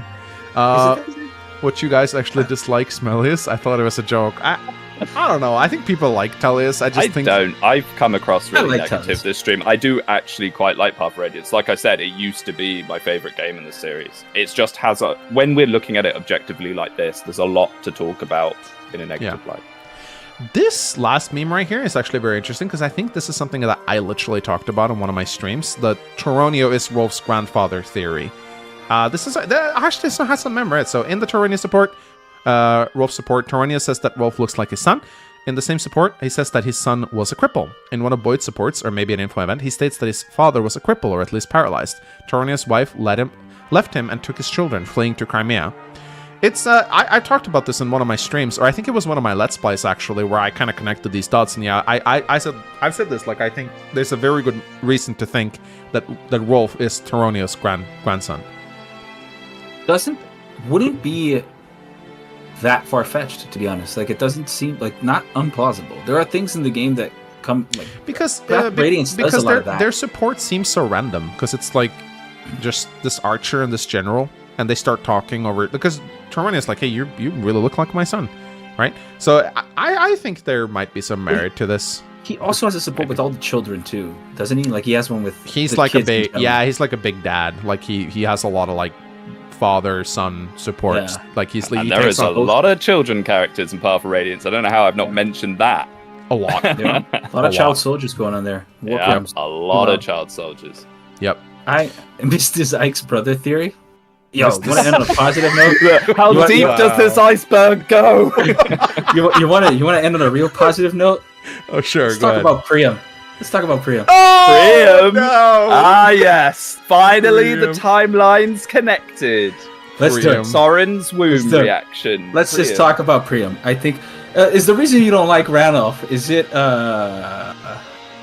like is the heterochromia like what you feel like is just really off about him? Because don't you try and bait me into saying something like that. I couldn't care less about any of that. No, it's I might make Soren Ike memes. No, I'm saying stuff. Is the reason because of his heterochromia? Like, does he look too awkward? Because like I thought about it back with the same thing about 𝗵𝗁cia, because 𝗵𝗁cia looks goofy too. So why is 𝗵𝗁cia okay but Ranulf is because thematically she's goofy. She She dresses up Tries to be that goofy. way because her mother did it to surprise the court from survive the court from Ivy's mother. I watched your Ivy's video. mother- It was actually not a bad Yeah, video it's you made. it's all explained why Hortensia looks and sounds that way, but no one read the supports or the They story suck. that they say is bad. Oh, engaged writing is terrible. Oh, why do the characters look like this? Oh, maybe if you've read it, you would know. It's I actually actually very didn't know good. that. I don't why want to read it. Hortensia- I Yes. just want to complain about it. Read the Hortensia Ivy supports. They're very, very good, and they explain She's why the Hortensia. first like why standout she is. character Okay, that you Axum, look at I and you're kind of like, have to "Oh." bring you back to Priam here. Like, where were you going with this? No, I was just, I don't know. I think the thought for, I guess it really got my question because, you know, the Priam whole theory, and then you have Soren and Ranulf that are together with him. And then it reminded me, like, oh, Ranulf is a character that he hates. And I was like, but why does he hate Ranulf so much? If Hortensia, like, it was just connecting dots. I came get what across- that's why- Speedwing means about Ranulf looking very goofy. He does. He looks very goofy. He sticks out as far as Tellius designs does. I'm not a big fan of Ranulf either. I think people just don't like Priam because it's like they want Ike to be gay. I think isn't that the whole reason they want, like, I think so, yeah. because it's a big. I think it's just a bit ham-fisted. That's what I don't like about Priam. Ike Soren is a huge ship for many in the community, and Ike is also like, he doesn't display any interest in women at all. Like, there's several scenes where he gets hit on by very pretty women, and he just kind of recoils away, which just lit a lot of people with this fan theory that Ike is in love with Soren, and then Priam kind of seems to at least imply that he found a wife and had kids. Otherwise, Priam There's a wouldn't line exist. in the art book that says about Soren and Ike loving Love or each other, something. and that's the main thing people pull on for that. Yeah. I But don't know. could it I not be f- I feel possible like- that Priam is Mist's descendant? Could be. Yeah, exactly. That's something people never say. Yeah, Could be. because like He doesn't say. Soren's womb. But it also could be that, like, he's not, or he is Ike's descendant. Like, I don't think it's ever really implied in Ike's story at all what he feels, because he never, at least from what I've seen, it It's doesn't. not important to the story. It's not important, yeah. I don't So know why I don't people know. try and make it so it is, but Anyway, That's Priam. There you go. That's Priam. the Priam argument. awesome. Not a big Okay, fan. well, I had a lot of fun discussing Path of Radiance with you guys. This was pretty funny. We'll probably come back again and do a different game at some point, or we'll do something complete. Maybe we'll like do do a something. game I like so I don't look like such an arse. Maybe we will do that Engage retrospective Speedwing, like that. Okay, do conquest. So Conquest. we'll Conquest do is a good one. something. I think we might, for the next battle preps, we'll do something different, and then maybe we'll come back and do. I think if we just do retrospective, it's going to be a bit one-sided. So I think we'll do something different, and then we'll come back and do like a retrospective, and you guys will get to vote on it, like you voted for this one, and we'll see. But let us know in the comment section if you enjoyed this format. If you have any tips on things you'd like to see more of. If you want to see us argue more, if you want to see us debate more, we can do that, absolutely. But thank you so much. I'm gonna make sure I get some of these final supports that ticked in here. Crazy Dick donated $5, and Ike and Titania's A-rank support. Ike kind of figures it out and just says it. I've gotten that support. Took up until the final chapter to get it. Yeah, you are actually right. Ike just actually blurts out that Titania loved his father. But he says it after she leaves, and that this support is unlocked in the final chapter, I think, or something crazy like that. So, yeah, it is actually stated outright that Titania loved Grail. It's not just alluded to. So, yep, that's true. Anyway, Speedwing, Axum, thanks for joining me here. This was a blast. Thanks for having me. Love it. Thanks for having me too. Check out the channels. Let's just click on their name in the title. That's how you do it. And we shall see you guys next time. Path of Radiance. Great game despite all of its flaws. See you guys next time. Bye-bye.